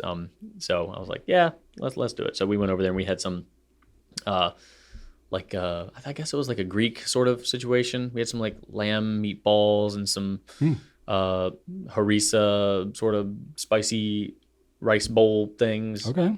Yeah. Our friend Josh is big into cooking. He always makes really fantastic stuff. So cool. Yeah. A delightful weekend, all in all. Sounds great. Yeah. What about you? I did not go to the Chicago show. You didn't? I thought I saw you there. No, I wasn't there. Okay. I wasn't there. Weird. You must just hear me in your nightmares, in your ear holes. Yep. Mine, I didn't do anything wildly interesting necessarily. I did a few things.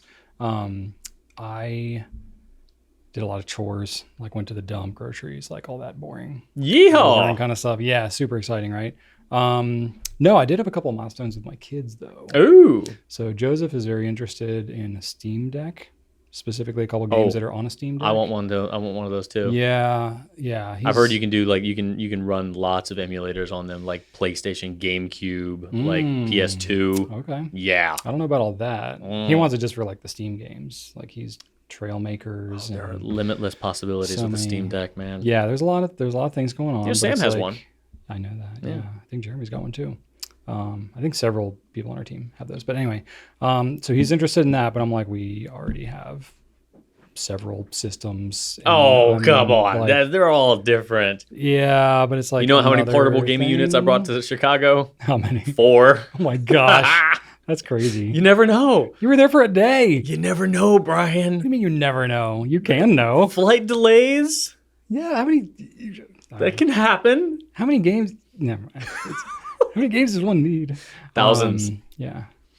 Just keep Severance loaded on your phone. Oh, watch it all the time. Just kidding. I'm kidding. I Bloons TD6 and chess. That's pretty much what I play. Oh my God. Anyway, so he's pretty motivated. So, he's doing dishes and doing things like that, earning like a little bit at a time. Yeah. But it's like, dude, it's going to take you a while. It's like, you know what would really make you some money is help with some like big projects like mowing the lawn. I was about to say, and stuff like that. they've both done that a little bit. I had them get on the lawnmower. Yeah. So like in the beginning of this mowing season, as things were getting warmer, I was talking to him and I was like, hey, if you want to earn money, like it's not an insignificant amount of time and energy to mow the lawn. And I'm doing that myself, So I was like, if you really want to learn how to do that, like, let's talk. Because we have a pretty big yard and it's a pretty serious lawnmower that I have to mow said yard. I was like, it's not just like goofing around. Like, this is a pretty serious piece of equipment. You'd have to like really take it seriously. Mm-hmm. And in the back of my mind, I was like, oh man, I don't know. It's like technically, I think it says based on the manufacturer's suggestion for like cover your butt liability type stuff, they say like no one under 16 should use this equipment or whatever. And I was like, I get that. But at the same time, like, he's just as tall as a 16-year-old. He really is. Yeah. But it's like, I would never want either of my kids to like operate machinery if I did not feel like it was totally safe to do so. So I've had, him test it out and just drive around without using any blades or anything like that, getting used to it. And he proved himself competent and is motivated. So I was like, all right, let's try it out. So Can you get one of those things like a jet ski has that if you fall off, it turns off? Yeah, it's got safety features like that. So wait, doesn't the seat do that? It's like spring loaded? Yeah, it's got a safety switch on there. So if you have the blades engaged and you stand up off the seat, it shuts off. There you go. Or, mine has like a rollover protection, and it's got a seat belt and all that kind of stuff. Yeah, because we got one part of our yard that's kind of curved, so it's like it would be pretty hard to flip a mower. But I mean, you could make a very strong case that that's safer than a push mower. Oh yeah, probably. Yeah, but I mean, like it's still a pretty serious piece of equipment. It is. But if everything's normal, he'd be fine. But if he runs into a situation where the mower does something crazy or he runs over something and doesn't know how to like gain control back, I would want to make sure that everybody's safe. So I was out there like observing him the whole time, literally like walking. So you did that this weekend? I did that with him. Oh, okay. And it was hard because I was like, I kind of like mowing the yard. It's like a little bit of sanctuary, but I was like, it's like one of these life skills. It's like, okay, he's getting old enough. What about like saying like, hey, mow half the lawn? And so, well, my deal with him was like, we'll start him to mow the yard. I'll do all the trimming. Yeah. So I was like, don't try to get close to any objects. Yeah. Like stay far away from the house. Like I can go back with a push mower and get closer to the house and all that. So I was like, you just focus on, getting in there. The only problem with this, he was great. He was very responsible, and he's not an outside kid either. No, but he was out there with me for like almost 2 hours mowing this thing. The only problem was the grass was not like super duper long because like we had a pretty warm week in the past week, and we had gotten a lot of rain the week before, but not as much this week. So the grass hadn't grown maybe quite as much, but I tend to mow it on the weekends anyway. So it got kind of hard for him to tell like what he had already mowed and what he hadn't. I have a lot more experience, so I was able to tell easier. And when I went back and looked at it, it was like, there were just uncut lines and stuff kind of all over the place. But I was like, you know what? He's really trying. This isn't his fault. Yeah. I was like, so he gave his best effort, and I went and just kind of cleaned it up a little bit. It'll get better. So he's motivated now to earn some money doing that. And we're thinking about installing like we had taken down like this small deck that we had in the back, and like I don't have anywhere to grill now. I have the grill like in our driveway, and like so the deck on the side of the house is gone. It's not there. Yeah, it's just like a little landing. Yeah, because we added a sunroom onto the back of our house. Yeah, we had to tear out the deck, but I never added anything else. So I have like steps and a landing, but there's no actual deck. Oh wow, it's weird. I've been there when the sunroom was there, but I guess I didn't notice the absence of the deck. Yeah, it's fine. Oh. But, so like we're thinking about maybe like doing a paper patio or something like that, and I've got a lot of the equipment and experience doing that. So he's maybe excited about doing some of that, and I'm like, all right, bud, like this is like real, like you're gonna sweat and need a shower afterwards kind of work. So if you're willing to hang in there and do some of that, like I'll pay you to be my helper. That's the real steam deck. Yeah, that's right. Get it? Sweat deck, yeah. So that was cool. So he's motivated. We'll see how that keeps up, but he's got his eyes on the prize, so we'll see. Very cool. He's 13, so he's at that age where it's like part apathy, wants to do, watch iPad and things like that all the time, and then part he's like, I'm like, dude, you're like kind of needing to learn how to do things like in real life. Yeah. Like the time is slipping through our fingers like sand. I'm like, it's like 5 years, and then you're like on your own, like in the world. You can sign contracts, you could join the military, you could do what, like you're an adult in less than 5 years. I'm like, I got to teach you some stuff. Let's do it. Every year that goes by though, like young adults stay longer and longer at home, though. I get it. Because I'm like, what in the world are they going to be able to afford? I know, nothing. Like 5 years from now, it's like Nothing. crazy. So I'm talking to him about that. He wants a Steam Deck, but I'm like, let's talk about some other expenses that are going to incur in your life pretty soon before you know it. Oh, man. Also not trying to crush his spirit. Yeah, his childhood, my spirit's you know? crushed, and you just reminding me of those things. Sorry, Drew. Yeah. I feel like I got to have the same talk with you. Like, Mm-hmm. Drew, you know, when you get older, Yeah, stop. there's responsibilities. Stop putting playing video games. Stop putting the custom 845 on payment plans. That's right. But then another, probably a bigger, well, I mean, that was a milestone of sorts, but another milestone was Ellie ran her first 5K. Yes, this and weekend. you. And I ran my first 5K. Yes. I've done cycling events before, but never anything running.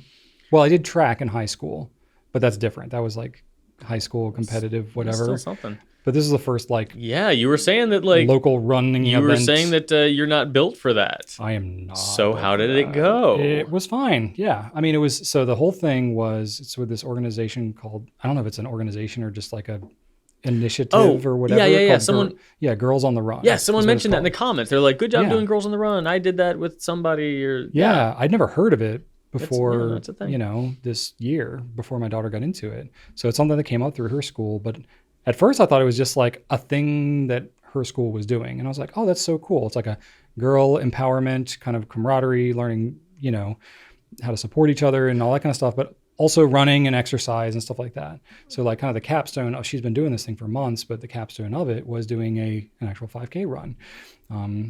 But I did not realize it was like 30 different schools in our area. You There mentioned it were was way thousands bigger. of people at this thing. Yeah. Like I don't know how many actual runners there were, but it was hundreds, if not more. Like it was. So there were a lot of where was people. the event?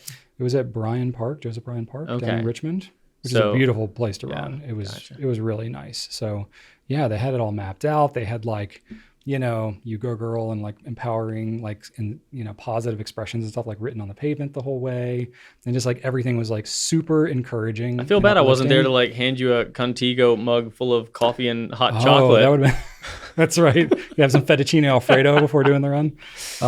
But it was super cool. So like she Just did pour it and a all over bunch your of her face. Like, friends- That's right. Oh gosh. Oh man. Hot But chocolate. it was great though. So she, let's see here. So like one of the things that was really fun is like we got there and they gave us like, like the numbers like Yeah, you the get when bib. you run. Literally everybody was number 1. And I was like, Oh, I was like, that's That's cool. cool. And so like everybody like felt really special. It wasn't like a competitive thing necessarily, but it was really fun. Yeah. So Ellie did a great job. She's got my build. So she's fast, but she's like sprinter fast. Like Right. she's got a lot of strength and all but that she's kind of also stuff, but, tackle like, fast. Yeah. She can take you down. No, thank But you. like both her and I, like running long distances, it's like, ooh, okay, this is like a lot of work. So, we weren't like going for time. She did great. She gave a good effort and we were just talking and having a great time. That's so it was awesome. very That's what bonding. matters. Like, That's what she's gonna remember. well, that's like daddy-daughter type stuff. Like Yeah. I do sometimes have to find, especially because like I love woodworking and like fixing crap, and she's like paranoid of splinters, so she like never wants to work on a wood project with me. And I'm just Splinters like, are scary. She doesn't like those. So I do go out of my way to find things, especially to do with her. And so Do you this get a was lot of cool. splinters? All the time? Yeah. All What the is time. your go-to like splinter removal thing? I got I have a whole like set of tweezers in my woodworking area for different types of splinters. I get wood splinters, I get metal splinters. Metal splinters are the worst Those because are I'm harder like to see, metal aren't they? grinding and stuff. Well, hard to see, but they're like sharper and they hurt like crazy. And you got to get them out because they'll like rust and crack. Like they're more dangerous than wood splinters. Ooh. They they're painful. But So you got a tweezer. You've got a like splinter I got a control whole set. thing. Yeah, but I will Yeah. say like the more you work with your hands, like your skin kind of thickens up and Yeah. you're inclined to get them a little bit less. But anyway, so yeah, I get those all the time. But no, it was great. So it was, That's all. like, Yeah, she's super- not going to remember where she came in place. She's going to remember that you were there No, with her and and she you was guys had a solid. good Like we were time. in the solid middle of the pack. Oh, somewhere, yeah, so that's- she did a that's great great. job, and we had a good time together. It was funny though because like I don't know, like one of her teachers had made like capes for all the girls Nice. to wear from her school, and they somebody else at the school made like this little like fanny pack, this like small little fanny pack thing with like a little mini bottle of Gatorade and Nice. a couple of things for the run. So she like wanted to have all this stuff on at the run, and I was like, I'm gonna end up wearing Carrying all that? these things. We made it maybe like 100 yards.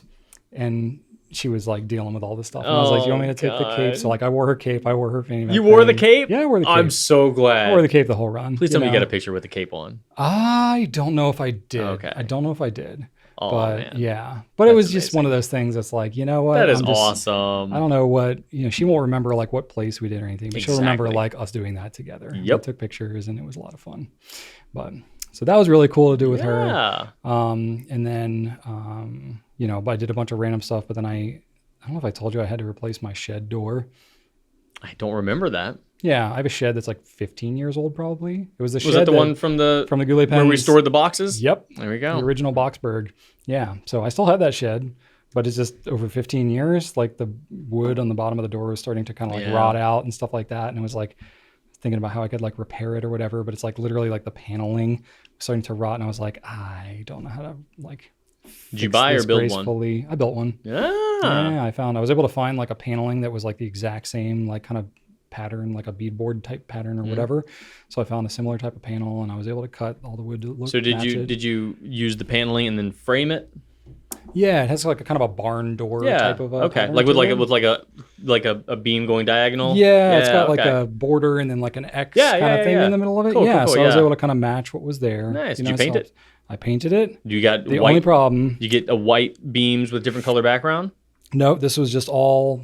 I don't remember what it was originally. Okay. It might have been that, but because that's like straight up barn door stuff. It is, but a couple of years ago, I was like, I'm not repainting all this. I just literally painted everything. That's fine, and also white, like that's not going to look great. So the only problem is, wow, that looks really good. Thank you. So that's the door I replaced on the left there. The only problem is, it made me realize since it's been 3 years since I painted the shed that it's oxidized in the sun. So it's the exact same paint. Oh, that's but the door sticks out now because it's like nice and fresh and dark. Wait, so the one on the right is original? The one on the right is original. No way. The one on the left Dude, those look identical. Yeah. Here it is next to that. That was the old one that I took off. You can see there, like how it was rotting at the bottom and it was just like losing its integrity.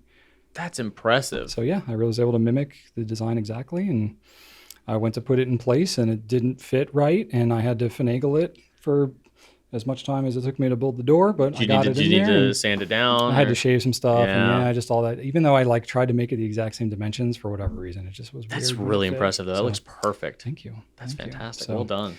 It was one of those things that I was like, cool, by the time I'm done with this, it will look exactly the same as it did before, but it'll be better, but more fresh, I guess, but it'll be better. Yeah. So anyway, that kind of stuff. So I did that. That was fun. It also like rained in between while I was working on it. So I like had taken the door off and was working on it inside, but then it was raining. So I had to like lean crap against it and keep it. So anyway. Wow. And the other thing I did, this was just last night, but I did some more RC car stuff with the kids. I'm finding it's still difficult to get them to want to go outside, but I'm finding different ways where it's like, all right, kids, I'm going to go run the RC car outside, and I'll go out there and do it.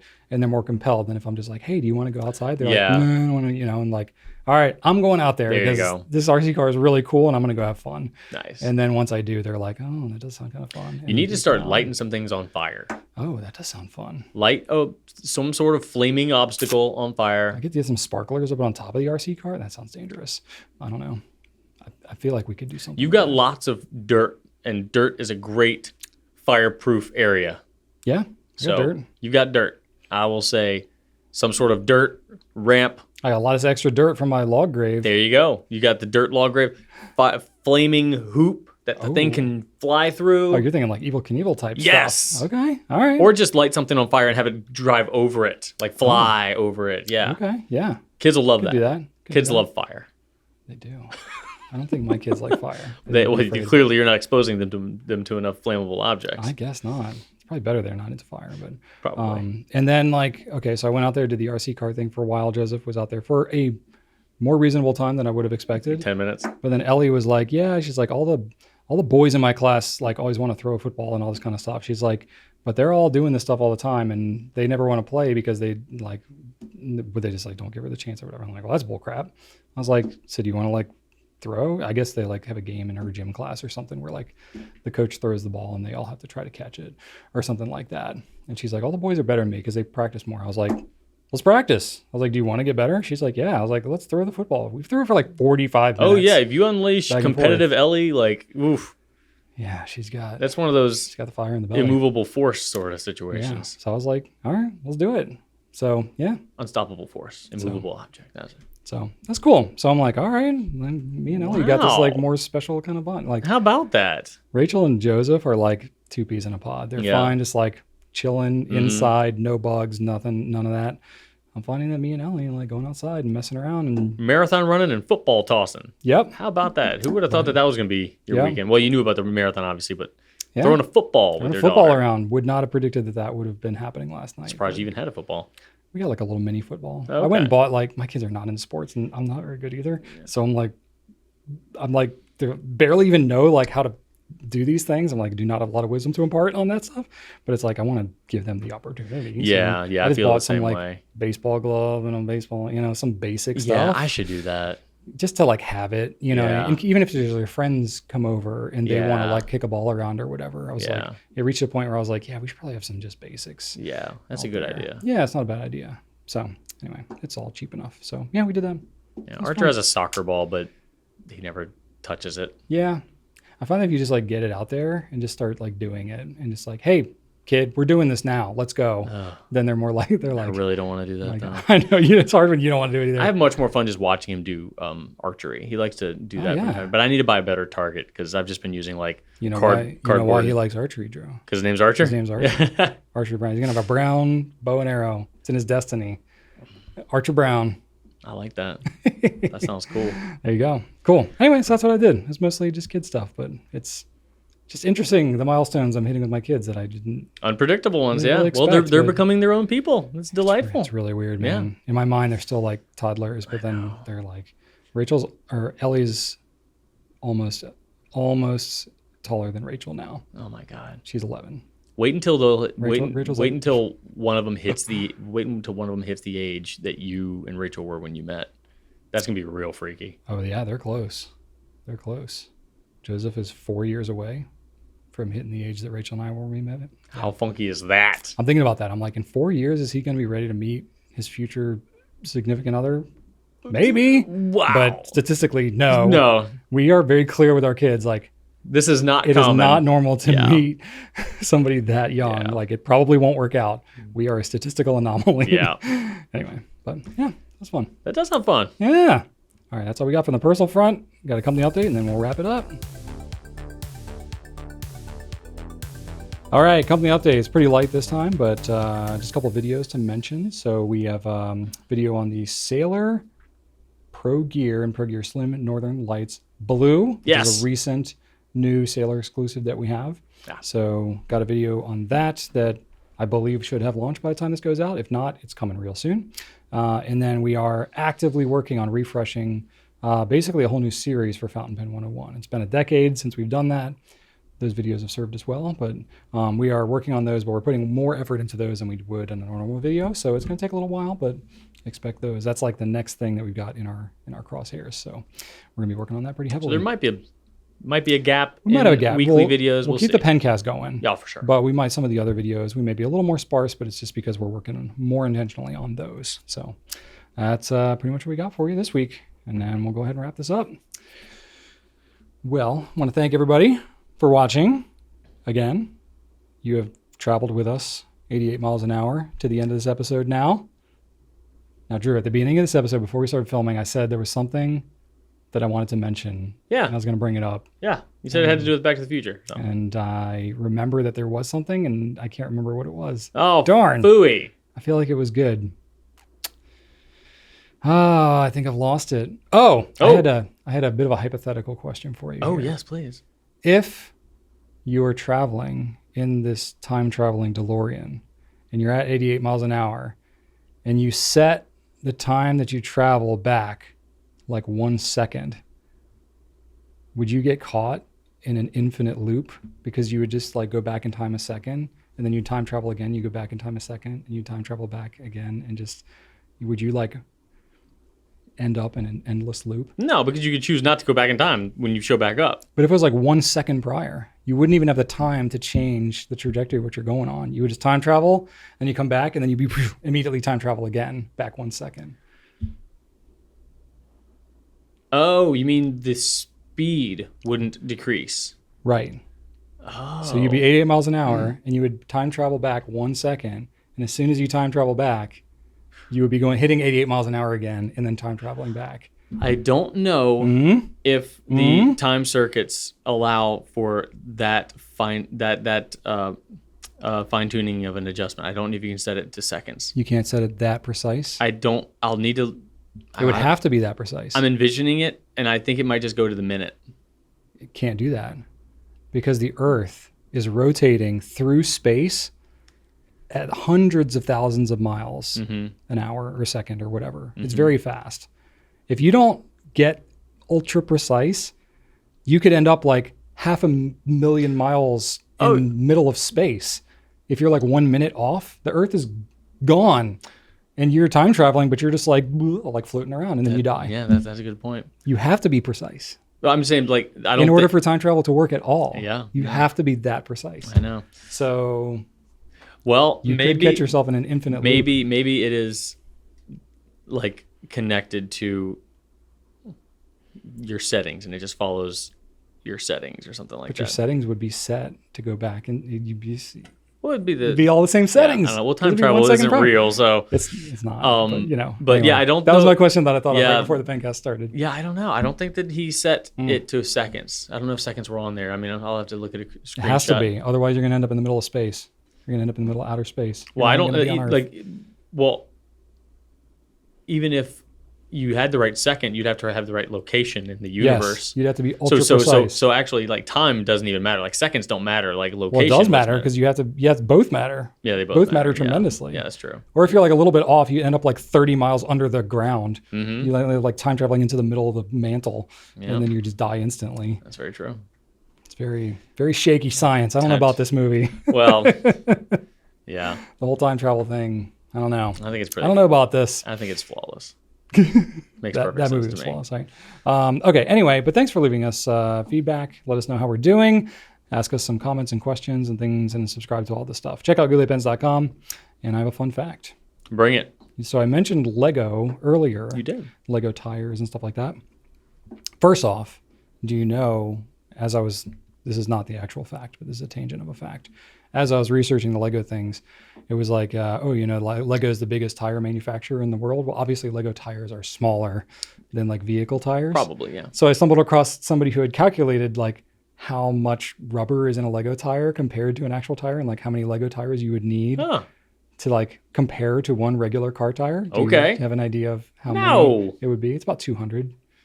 That's less than I thought. It's about 200. I probably would have guessed over 1,000. There's actually more rubber content in Lego tires. So technically, if you're counting like just the rubber, it's like 200 Lego tires per other tire. Anyway, that was my side fact. That's not my actual fact. My actual fact is that for those that didn't know, this just happened. I may have talked about this before, but they are building a Lego factory outside of our town. I did hear that, yeah. They just broke ground on it April 13th. So it's going to be in the process. It's going to be made over the next 2 years. Where's it going to be? Open. It's going to be in Chesterfield. So like not super far from where the Amazon distribution center is. But this Lego factory is going to be, it's the first one in North America. Or no, first one in the US. They might have one in Mexico. But it's the first in the US. It's going to be like in our town. Probably about 25 minutes from where Goulet Pens is. It's going to be massive. I think it's close to 2 million square feet. Is that bigger than the Amazon? Yeah, it's about twice the size. Jeez. So it's big enough to fit 260 football fields. That's how big this factory is going to be. It's going to be a 340-acre facility. It's a $1 billion facility that's going to have its own solar farm. That's going to be zero, what's it called? A carbon neutral. So it's going to be all self-powered. They haven't built this solar farm yet. No, they just broke ground 3 weeks ago. Okay, so they haven't started building the solar farm yet. No, but it's coming. Because I drove by a massive solar farm a couple weeks ago, and I had no idea where it belonged to, and I think I was south of the river. Well, but I'm like, what is this for? And I had it's the trendy thing to do. So that's what they're doing. Massive. So yeah, so they're going to be hiring 1,700 people for this place, and yeah, apparently it'll be fully operational by 2025. Very excited. I'm hoping that just more Lego things will be happening in our city. I think that's also when we're getting a Buc-ee's. So it's gonna be a big year. Look at that! Be a big year for Buc-ee's Richmond. and Lego. There you go. What more could you want in the city So yeah, little fun fact Wow. in our little local town. 260 football fields? Yeah, isn't that crazy? That's so So you've been on a football field. big. I So just you- went on the so- Colts football So field a you couple have weeks you have ago. a very A football field's one-to-one- like, it's a pretty good size, but 260 of them is really big. Like I've toured our Amazon distribution center here a few years ago. I think that one was 1.2 million square feet. I don't know how you remember numbers. I don't do it reliably, but for whatever reason, I remember that one. So that one, I was standing in the middle of their the distribution center, and it's just rows of shelves for all the products to pull. I was standing in the middle. You look down one direction, and all the shelves just go to a vanishing point. You can't see the end of the building. And you turn around, you look the other way, and it goes to a vanishing point. You literally can't even see the ends of the building. It's so big. Oh my god! And it's going to be twice as big as that. It like blows my mind. Does that mean are we gonna benefit from that in any sort of like store or? I don't know if they're going to do anything like from like a retail standpoint or Like anything. we should get something for that. I hope they have like they sell like defects or open box like type stuff. Like Yeah, how much are they going to something. produce in that place? Like, but that's a freaking Yeah. $1 billion invested in at that least, factory. like, It's going to I'm be not- like state of the art. We don't need a theme park, but we should at least get a Lego store. I feel like, Come on. it's going to be a lot of Lego people and they're going to have like executives coming all the time and like more likely to have more Lego things. I don't know. I'm just saying, Oh man. forget Orlando. Let's make a Lego land in Richmond. Let's make it happen. We already got Busch Gardens and we got King's Dominion. Let's get a third park going. Can we trade King's Dominion for Legoland? I would. I trade them both. I trade them both for Legoland. Anyway, That's so, awesome. Little fun fact there. Yeah. That was kind of neat. So, anyway, thanks all for watching. We'll catch you on the next one, and